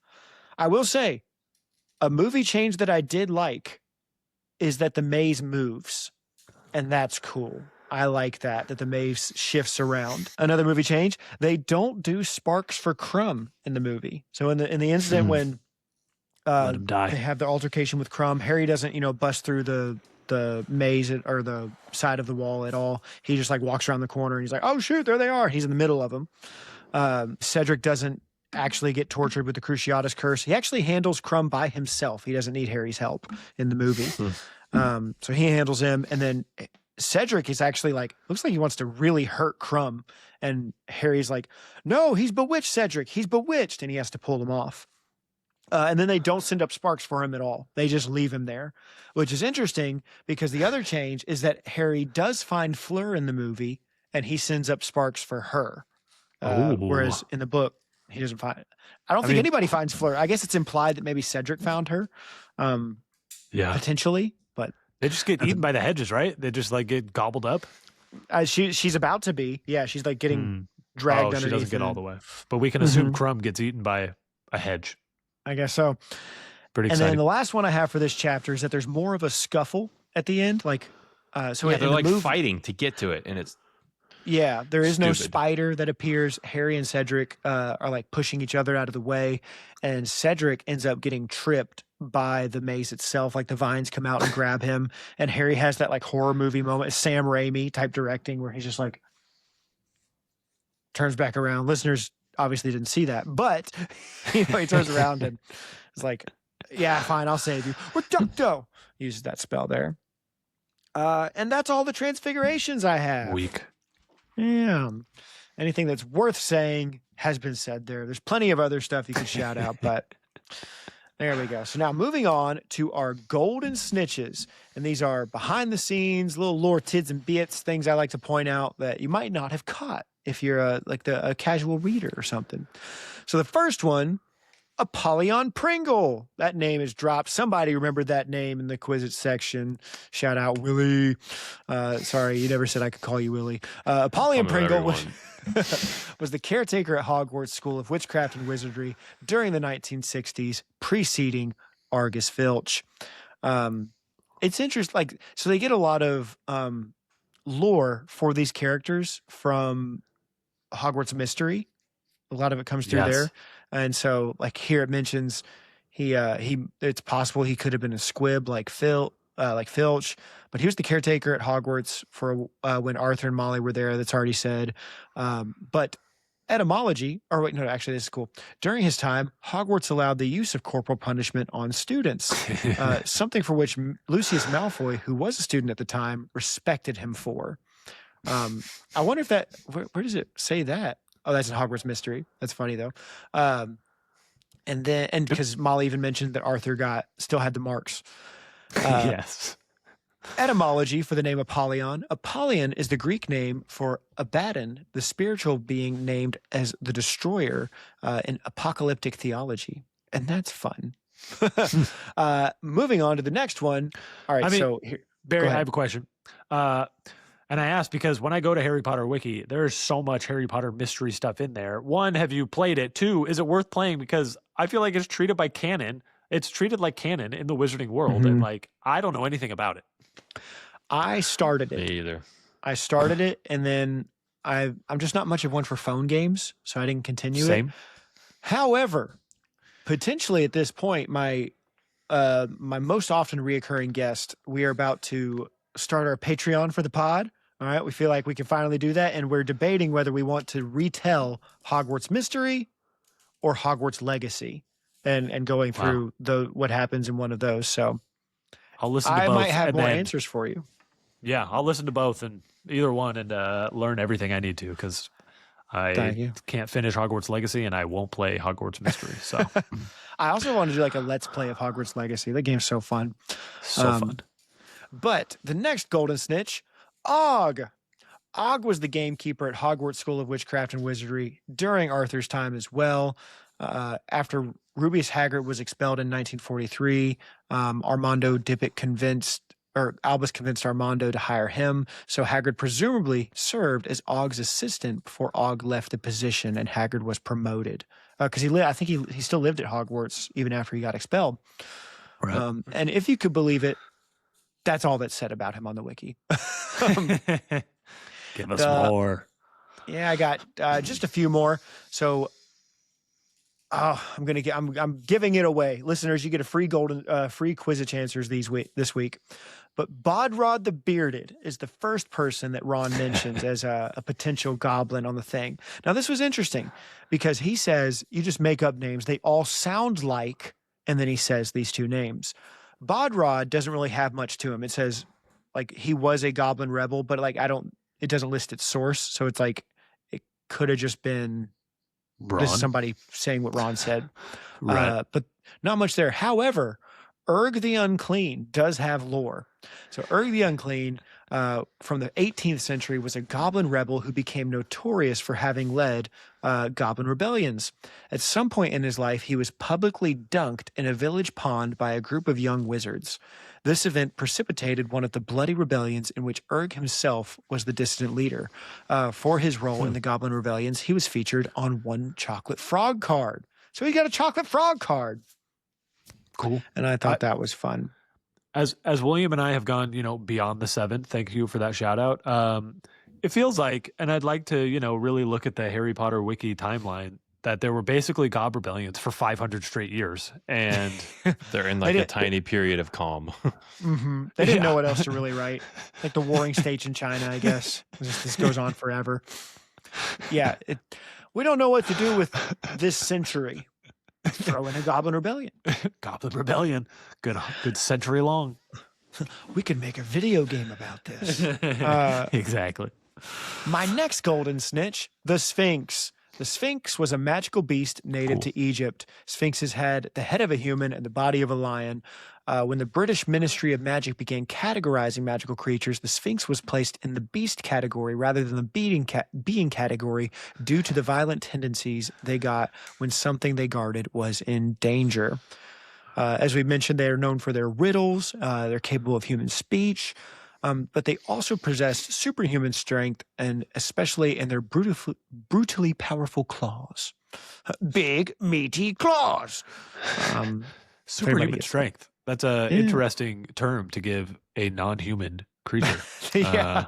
So just I it's like animal strength, I guess you could Yeah, exactly. say just as It's as easily. strong as a Power lion. of a magical It's as body. strong as a lion, if you can believe it. But yeah, they were usually hired to guard treasure, or they guarded it themselves. This is funny. Crispin Kronk once kept several sphinxes in his backyard. Apparently, the private ownership of sphinxes was illegal, as the Ministry of Magic sent him to Azkaban for it after he ignored their repeated warnings. Dirty. And that's fun. There's a bunch of behind-the-scenes things, but I don't want to get into it. So that's it for sphinxes. I guess the one funny one in Lego Harry Potter Egypt. years 1 through 4, the Sphinx in the maze is a statue instead of a real one, and the player must lure the spider to come near it with a fly, which sends away the statue and allows entry, which doesn't make sense. No, it doesn't. My kids love that game though. Oh, it's so much fun. If they get stuck, they're like, "Dad, can you help me?" I'm like, "Nope." I get stuck too. I just tell them like, "Ask your brother." Anytime I get stuck in Hogwarts or in Harry Potter Lego, I feel like the biggest idiot because I'm like, this is made for elementary schoolers. The controls are not that great though, so That's fair. That's Not right. Give me super more. tight. Give me more. not super tight. Last one, the Reductor Curse. The Reductor Curse was a curse that blasted solid objects to pieces, and it was rather easy to reduce a target to fine mist or a pile of ashes. And the hand movement, it's a little greater than symbol. Listeners might not be able to see it, but you guys can. Oh. Boom, boom. That's the hand movement. That's cool. And it emitted a blue light. It is unknown who invented this spell, but it was featured in the Book of Spells and was commented on by Miranda Goshawk. But that's all we got for the Golden Snitches.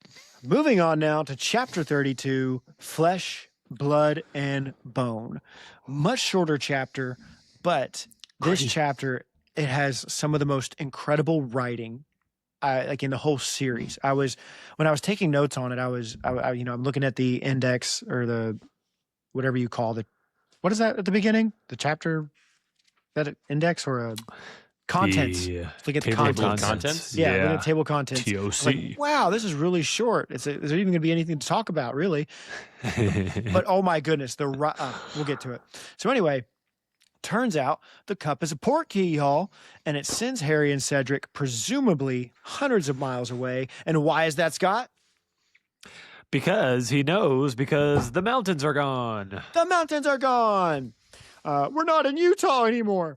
The boys feel a little anxious, though, and they aren't sure what's going on. Cedric says, "Wands out," and Harry goes, "Oh, thank God you said it first." Just then, some hooded short dude comes walking towards them, and he's also holding something small. It could be a bundle of robes or even a baby. They do just stare at him in silence, though, as he approaches. He gets 6 feet away from them. Somebody else knew that in Quizzitch section. All of a sudden, Harry Scar bursts with the worst pain he's ever felt in his life. The audiobook in this moment, the screaming of that voice actor was like, yes. This is what I remember now. Because, earlier I said I was thinking about like a parenting question, and I was like, what? When I heard this, I just thought, this just sounds so dark. I would not want like my little daughter at a certain age to listen. Like, what age would be okay for, because this is so twisted, this whole chapter. And I was like, I would not want like my little girl to hear this chapter for a while. Like, how have you guys approached that with kids and Harry Potter? We debated for a while, but I was wise in my decisions and only had 2 kids. And so my 6-year-old does whatever my 8-year-old does. And so the 8-year-old is ready and she's been fine. And the 6-year-old has also been fine. We were worried about this specifically and we were very prepared for it. And honestly, reading all these chapters was harder for me than it was for them. Like William, mentioned some of the sad stuff. That was harder for me to read than it was for them to hear it. So they're doing fine. The reading of it, I wasn't too bothered by, but it's the listening you're talking about. It's the voice acting. Yeah. And I was like, wow, that is like tough. That's a good point. It's very tough. We're going to listen to it right after this. And because they know the story, I think they'll be okay. That's what we're doing. We're reading it and then we're listening to it. And I think they'll be fine. But William, your kids have already listened to it. They have. Yeah. Well, 2 of the 4. The 5-year-old twins have not listened to it. But the 7-year-old and the older one, he read it 2 years ago when he was 8. It's every kid's different. You got to know your own kid. But I think there's just so much more value in like, it's good literature. There's a lot to like about it, and like exposing your kids to things that might scare them is not that bad. Like, I don't know. There's value in being like scared and learning stories. But like, every kid's different. If you feel like your kid, like I always think you want your kids to go to it. So like my kids were like dying to read more and get more of it. So like if they weren't asking me about it, I didn't like force them to like keep reading like it or something. They went to it on their own. So if they're the ones driving it, then like, all right, fine. And to your point, like my kids like don't have nightmares and like don't come out of the room screaming. And if they did, then we definitely wouldn't read this, and I'd have no problem with that. We'll wait till you're ready and you stop having night terrors or whatever. Yeah, and I think too, like you forget, like even when we read it when we were kids, like we were older by the time we read it because we were we were only like 10 when this came out. Actually, but 2000 older. So yeah. which is older, but like still, like a lot of it went over our heads. Yeah. You know, a lot of it Exactly. didn't, but a lot of it did. So, you know, Well, I appreciate those wise takes. Thank you for sharing them. So Harry falls to the ground, and it's terrifying. And I also, more about the voice acting. At first I didn't like it, but then I did. But the lazy kill the spare from the audiobook voice actor. Like in the, we're always so used to the movie version. But he just says it so like calm and casual. Just kill the spare. And it's like, doesn't care at all. That works too. It means nothing. It doesn't. It's not even like difficult for him. He's just like, oh, yeah. Get rid of Because that. the movie one, it's iconic and it's still terrifying because it's that Voldemort voice that I thought Ray Fiennes did a good job with the voice. But this casual, like you said, he just doesn't. It's nothing. Just kill it, and it's truly. It even heightens. It adds more meaning to or significance to the spare title. Right, like that's all it is a spare. It's insignificant. Used This many happens words. so fast. Mhm. Like, Yes. I mean, they get transported, and we're like, basically, within a page and a half, Cedric's dead. Right. Yeah. We're thinking not even. like we're thinking Harry won the cup. Yay, it's over. And then this is what happens. And then like 20 seconds a later. page later, Cedric is dead, and Voldemort is being resurrected. Does Cedric like have time to do anything? Harry's like on the ground screaming. He's looking down. He He's does. so Is confused. he even looking? Is he even No, looking? he says like, his when he gets eyes are hit? closed, and he just sees the flash through his eyelids. He sees the flash of Yep, green right through his I eyelids. mean, is Cedric looking? Is Cedric looking Wormtail him in the eyes, or is he just looking down at Harry like, "Hey, Harry, can I help you?" And I think this Wormtail, what he's done already is like unforgivable, right? But like, Agreed. this makes it even more like he's a truly evil human being. Like he killed a No guy hesitation. in cold blood, a kid. Yeah, he was a blew age. up those age. 12 muggles and then didn't stop there. He's killed a lot of people. He's killed more people than anyone we know except Voldemort. He's killed more That's people what than I'm saying. Valahov. That's a good point, Sirius yeah. gets called a mass murderer a lot. Pettigrew never, and he should. He's bad. Definitely should. I think His it's because he's heartless so is like terrible. in many other ways pathetic. Yes, he and is. his cowardice drives him to be evil. But I think like the cowardice is what we see instead of his awful deeds. We're not intimidated. But it's a good point. Well said. But Harry is in such pain, he actually vomits. It says he retches. And I was like, that's a lot of pain. He's finally able to open his eyes, and he sees Cedric on the ground next to him. I'll probably talk about it a lot in favorite lines, but the writing here is amazing. Just from seeing the green through the eyelids to the description of Cedric on the ground, and talking about his eyes looked like windows in an empty house. Oh my gosh, the writing is insane. Harry is dragged to the headstone that reads Tom Riddle. I wonder who that is. The man that's there, who we know is Wormtail, ties Harry to the headstone, and Harry's like, I like the writing of when it goes, he got hit with a fist that didn't have that was missing a finger. It's like, could you have tell from that punch? That punch was missing a finger. Maybe he saw it coming. It would have to be Maybe he's. we're all punching our faces. I'm saying maybe he saw the fist coming.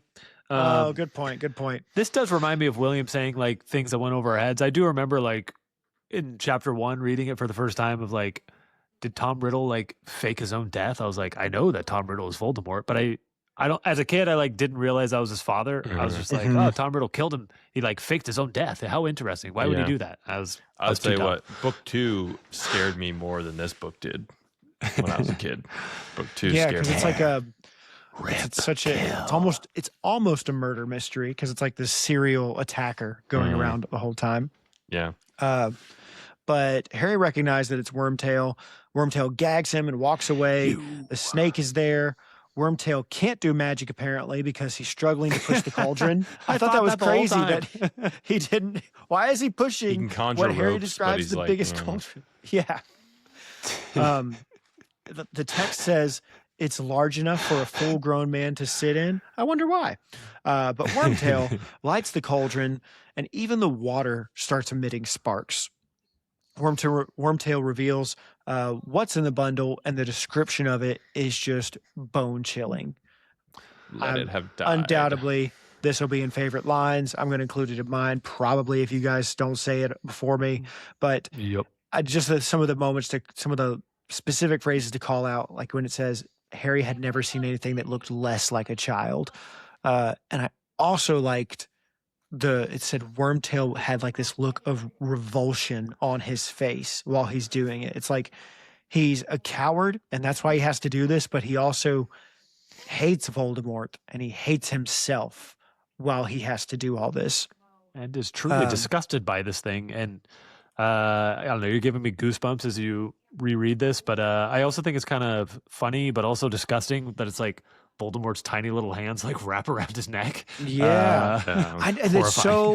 It felt so more visceral to me because I have my 9-week-old baby girl now. Yeah. Who like her arms, like she doesn't necessarily cling to me yet, but her arms will hold my shoulder or something or reach out. And I just thought about scaly, flat-nosed baby Voldemort, but daughter. Like it was a weird thought to picture that even more now. Yeah, and I was like, you know what, Wormtail, I get the revulsion, I get it. But I did before. You don't need to have a baby to understand that. But anyway, Harry thinks, "Let it drown, please let it drown," and that's even like dark as well. That Harry's just going, "I hope that this thing that looks like a baby drowns." We get the bone of the father, flesh of the servant. And I love that moment where it says Harry realized what Wormtail was about to do a second before it happened. He slices his own hand off, blood of the enemy forcibly taken, and he stabs Harry's right arm. But I thought, he could have just used the blood on his leg because his leg was bleeding pretty profusely. But that blood wouldn't be as forcibly taken. This is more forcibly taken. Oh, that's a good point. Also, what kind of magic dagger is that where it can slice off a human hand like that? Like, it's definitely magic because you don't have enough force and leverage to like actually slice off a hand. It's a magical dagger. He slices upwards, doesn't he? Isn't he going like this? Like, yeah. That'd be so hard. I'm glad you're on the pod because I didn't catch that at all. I just thought that sharp dagger. Wormtail's got a good. You're right, Scott. I pulled it up here up here. Yeah, I swung it upward. No, I think he swung it upward, and then it said Harry realized what he was about to do a second before, so it's up in the air. Oh, yeah. And he's prepping himself, and then he swings down. I've got it backwards. I see. It amounts to the same thing. Magic dagger. Magic dagger. Like the one Harry has from Sirius, except not. So blood of the enemy, potion is finished, and there's a brilliant flash, and Harry is hoping beyond hope that it didn't work. And my next note is, so I wanted to be serious a lot through this chapter, like, because it's such a dark and awful and sad chapter, and I didn't want to make too many jokey jokes, but Voldemort does seem a bit extra to me with the smoke show, because he's like, says Harry can't see anything through the mist, even Wormtail and Cedric's body disappeared, and then just Voldemort appears in the smoke. I'm hearing the music for the 90s Bulls. I feel like he does it to hide... I feel like he does it to hide his nakedness more than like as a show. It's like, I don't know if I want to show Harry full frontal at this point. I thought about that. I was like, has Harry seen Voldemort's butt? I think he might have. That's a good point. That's a good point that none of us ever needed to consider, but we're glad that you did. Wormtail robes Voldemort, and he stares at Harry down, and that's the end of the chapter. Dun, dun, dun. I was like, no, that can't be right, Barry. Nope, it's right. It's right. That's so quick. But that's the end of the chapter. And so now, moving on to our favorite lines. And like we said, listeners, this is nothing but a whole bunch of favorite lines. Just to be kind, I will. Let's go reverse order. We've been me, Scott, and William the whole time. William, you kick us off. Yeah, because I already ruined it when I did this earlier. So the part I did where not he think says, about that, but yeah. robe me. That line objectively just sounds funny, like this naked skeletal demon coming out of the water. Robe me. I think about that line all the time, and it makes me laugh. But all the stuff preceding it is excellent writing. Like, but then through the mist in front of him, he saw with an icy surge of terror the dark outline of a man, tall and skeletally thin, rising slowly from inside the cauldron. Which would be horrifying, to see. Absolutely. And they robe me, and he's naked, and now he's not naked, which is gross. And he does not robe himself. He cannot be forced to use this new body to do anything like that. The picture in the illustrated version is such a good representation of exactly what you just read of that skeletal. It's like more skeletal and less human than like I ever really imagined Voldemort, but probably more accurate where it is just truly a skeleton with some skin on it. Horrifying looking. Scott, your favorite line? William's near the end, and the last line of the chapter. Again, there's lots to talk about. There's lots of great imagery, but Lord Voldemort has risen again. Like Just that. And I feel like that was also crucial, again, like reading to my 6-year-old and 8-year-old who knew what was happening. But again, to William's point, things go over your head. Like, Lord Voldemort has risen again. In case there was any question of what's happening here, Lord Voldemort is here. I remember when I was a kid reading these because we were so young, right? Like, we were like 9 when we probably read the first one, something like that. And I'm like, oh, in the first one, how did he defeat Voldemort? Awesome. He did it this way. In the second one, he defeated Voldemort again. In the third one, oh, I wonder why I didn't. Okay. In the fourth one, how are they going to defeat Voldemort? I'm 10. I'm like, I don't know, right? And I'm like, and then you get to the end of the book, you're like, oh.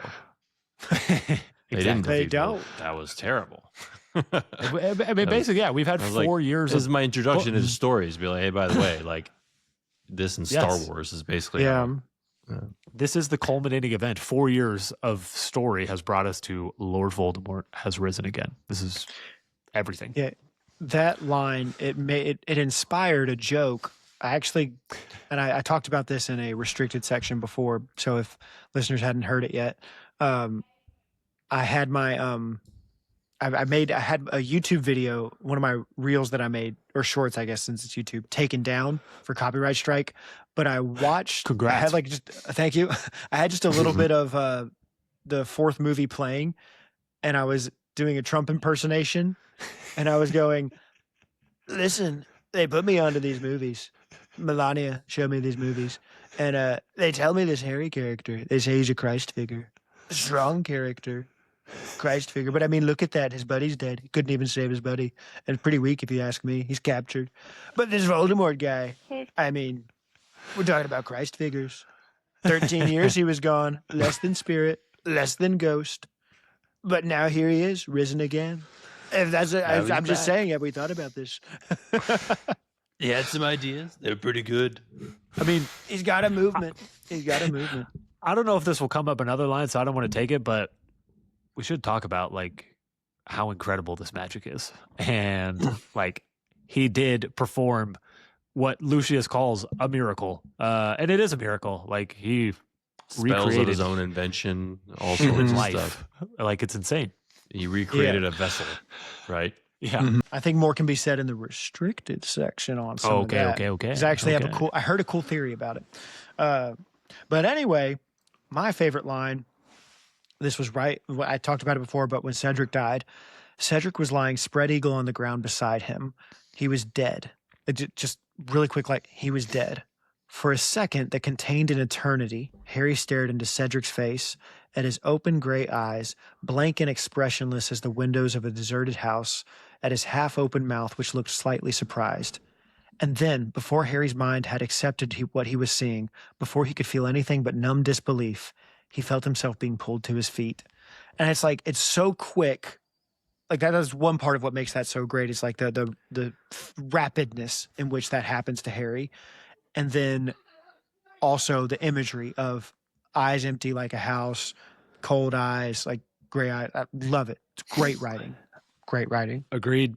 And I feel like it's the same thing where, again, this is the literal chapter to me where this stops being like a true like children's book and becomes like, I don't know, at least young adult. Whatever you kind of Yes, exactly. And but like she's still catering to like she's saying the words like Cedric is dead, so that there is no question for all readers. Cedric is dead. Lord Voldemort has risen. There is no question. Just so again, we're all on the same page here. I don't know. I feel like similar vein. I like it. And my last one for the chapter, this will be a little bit longer, but I just love this so much. Wormtail pulled open the robes on the ground, revealing what was inside them, and Harry let out a yell that was strangled in the wad of material blocking his mouth. It was as though Wormtail had flipped over a stone and revealed something ugly, slimy, and blind, but worse, 100 times worse. The thing Wormtail had been carrying had the shape of a crouched human child, except that Harry had never seen anything less like a child. It was hairless and scaly looking, a dark, raw, reddish black. Its arms and legs were thin and feeble, and its face, no child alive ever had a face like that, flat and snake-like, with gleaming red eyes. And it even continues to go on talking about Wormtail's revulsion, the firelight, all this stuff, but so good. So good. It's good. The illustrated version also has an incredible depiction of this Voldemort baby creature, and it is horrifying to look at. Yes, it Truly is. It's horrifying. like that. I need to see that picture. Did you guys have any more favorite lines? William whispered them, but every time Harry thinks, let it drown, please let it drown. He says that in the middle. He says it at the beginning, he says it in the middle, and he says it at the end. Let it have drowned. Let it have gone wrong. It's gone wrong. He thought it's drowned. Please, please let it be dead. I feel like brings so much emotion to me as I read that of this 14-year-old boy who was watching his entire life crumble in front of him. And all he can do is beg and plead. He doesn't have a God. He's not praying. This is as close as Harry gets to praying of please, please, please. Like, I don't know. Every time he thinks that, I don't know. Yeah, emotion is swelling within me. One thing. This was just a game. This was just a game, and look what it's turned into. Yeah. He's like, oh, I was prepared. This is not going to be so bad. I can't wait for it to be over. And it's the worst. One thing I noticed that I haven't really thought about before is when they get the bone of the father, it's actually just dust. Yeah. Like it cracks open. The grave cracks open. The ground does beneath his feet. And then dust. And that's a great call out because that leads us to our Transfiguration section. Differences the book made from the movie. And that's one of them, William, where in the movie, they use a giant bone. It's like people are too stupid to like not have a bone put in front of them. Yeah, but I noticed that this time as well, and I was like, oh, that is really interesting. I had never caught that before. I was joking. That's the kind of change that like I'm not going to get worked up about that kind of change in the movie because there's a million other things I think they failed miserably at that I don't care if they use a bone or dust. Another change, Cedric does have some last lines when Wormtail's approaching. Wormtail doesn't get 6 feet away from them. He comes walking out from that tunnel thing, and Cedric goes, who are you and what do you want? And then we hear kill the spare. And then the other one is that in the book, Wormtail ties Harry to the statue, to the gravestone with ropes. But in the movie, the gravestone comes alive. It's like a reaper with a scythe, and it holds Harry with a scythe. Right. And that's pretty sick. And that things at the beginning of the movie too. True. Yeah. And another change, Baby Voldemort is not a black and red scaly thing. He is a slimy pale thing, but his description is a bit different. Slimy pale thing. He's very slimy and pale. And Once then, again, they can't confuse the audience. If he goes in looking one way and comes out looking another way, they'll be like, I don't know what happened. I can't handle this. Magic. I did catch this one, and this is one of the only reasons I knew the answer to your question earlier, Scott. But the flesh of the servant in the movie, he says willingly sacrificed, not willingly given. And so in each one, it's a different one in the movie where it's unknowingly given, willingly sacrificed, forcibly taken. And I like that. I do like the word sacrifice being used instead of given, because it's a servant, like it is a sacrifice that he's making intentionally. A servant doesn't have to sacrifice for his Lord. He gives his whole life over. No sacrifice. It sounds like a sacrifice. Yeah, it is a sacrifice. I wonder sometimes too, there's like listening to the new audiobooks, you'll notice like they're British. So like there are differences and changes that are just different from the American version that are just not quite the same. Barry, I missed my opportunity to do this and I apologize. We're past this section, Go for it. Wormtail and his whimpering and his screaming and his everything in the audiobook is incredible. So good. again, Voldemort hasn't taken over. Voldemort takes over the Death Eater scene. Obviously, he's amazing, but it's Wormtail that's doing most of the work here, and he is so good. I'm excited to listen to the Voldemort scene next, though. It's going to be hype. But yeah, I love. Again, listeners, you got to check out this audiobook. Yes. They need me to tell them that. But anyway, the last change, and oh no, William's not going to like this movie change. It might be the worst one. Voldemort gets magically robed in the movie. When he appears, the cauldron disappears and he floats down, and it's like the mist around him turns black and falls on him and becomes a robe. And so Wormtail does not get to see Voldy naked.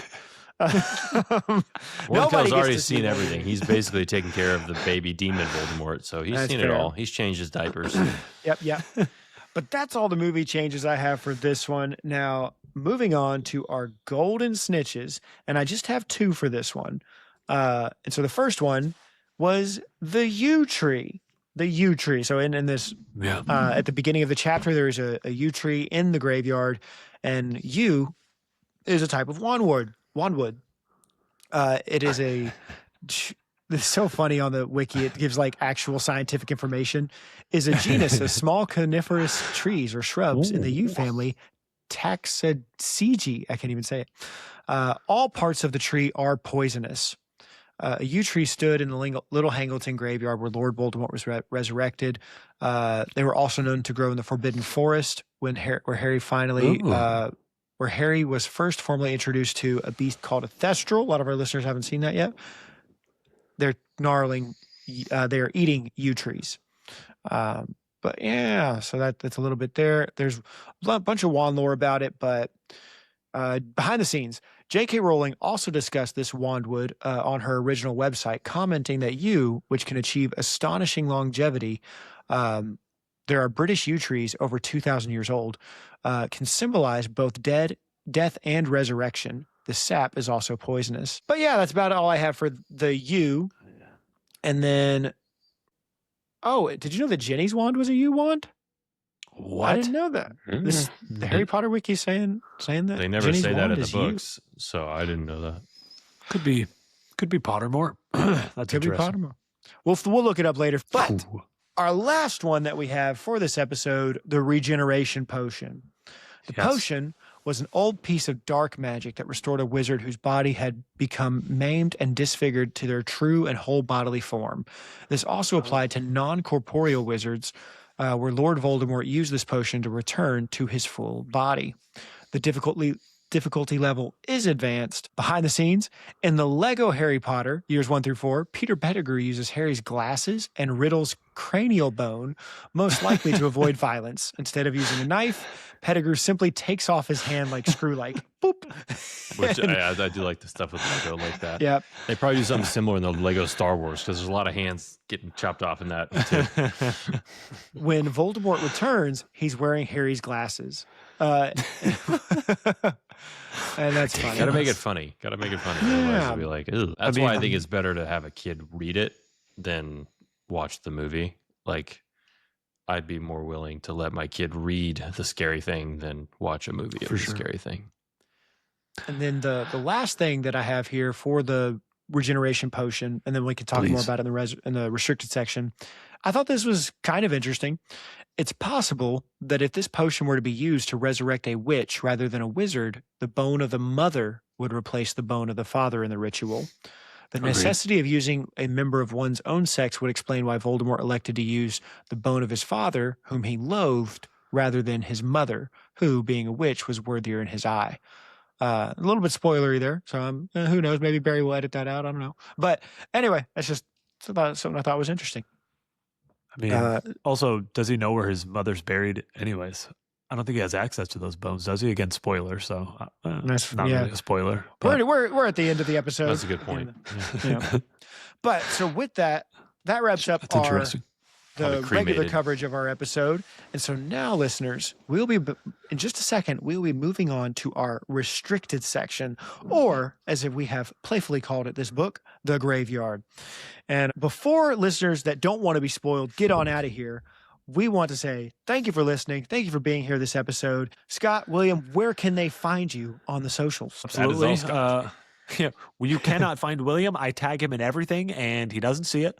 But we are at Half Blood Pod on Instagram and TikTok, and we're also at Ultimate HP Trivia on Instagram and TikTok. We're also on YouTube under Half Blood Pod, and again, you can buy the game at ultimateharrypottertrivia.com. Very good. And links for all of that will be in the description of this episode. So check that out, listeners. It's going to be, you're in for such a treat. But moving on now to our restricted section. And so normally in this part of the episode, I have written down a whole bunch of things, but I did not write them down, but I made notes of them in my book. So I will surf through real quick. I'm very sorry that this episode is already so long, my sweet co-hosts, but I will find this. Well, clearly we're to blame. I feel like I would like to apologize to any listeners still listening where you called out very clearly the restricted section, but I'm not totally sure that I was really keeping it tight. I definitely alluded to many things outside of these 2 chapters, and I apologize for any editing That's just you may be fine. forced to do, Barry. No problem. So my first restricted section thing. So I kind of have a list of things. And I'll go through all mine, and we can talk about them if we want. And then if there's anything else you guys have thoughts on, we can share. So the first one, in chapter 31, Harry kept looking behind him. The old feeling that he was being watched was upon him. And I was like, that's interesting, because he is being watched by Mad-Eye Moody, or Mad-Eye Fakey. All right, Barty Crouch Jr. with that eye.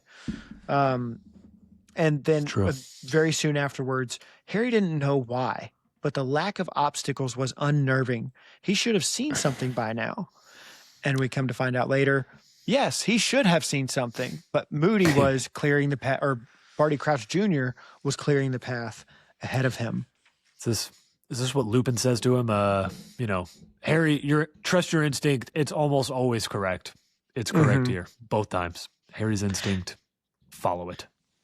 And then, I think William made reference to it earlier, but I also had a note about I keep saying that, about Barty Crouch Jr. getting frustrated watching Harry, and all the times he backtracks. He's like, all right, this way? No, it's not. And he's like, listen, you're fighting nothing. All you have to do is figure out this maze. Yeah. And he keeps heading north. He keeps heading north, and he thinks that's towards the cup, but it's not. You're a little Roomba wizard, just bumping. And then we called it out somewhat, but Crumb was bewitched by Barty Crouch Jr. That's the reason why it's not because he's foreign. It's because he was cursed. He was imperious. He was imperious. Evil or European? A fun game we could play. Yeah. Which is it? Many get it wrong. And let's see. Trexler. I didn't have anything else. That was all the restricted section stuff. So I guess we could talk about the potion, though. I wish I had more details about this, but I'm going to watch the video soon. I just know that I've heard, I think the Super Carlin brothers make reference to a theory they have that Slughorn taught Voldemort how to make this potion. I don't know why they think that. They probably have some groundings. I know he was a potions master, but there could be potential for that in there. Have you guys ever heard of something like that? I haven't.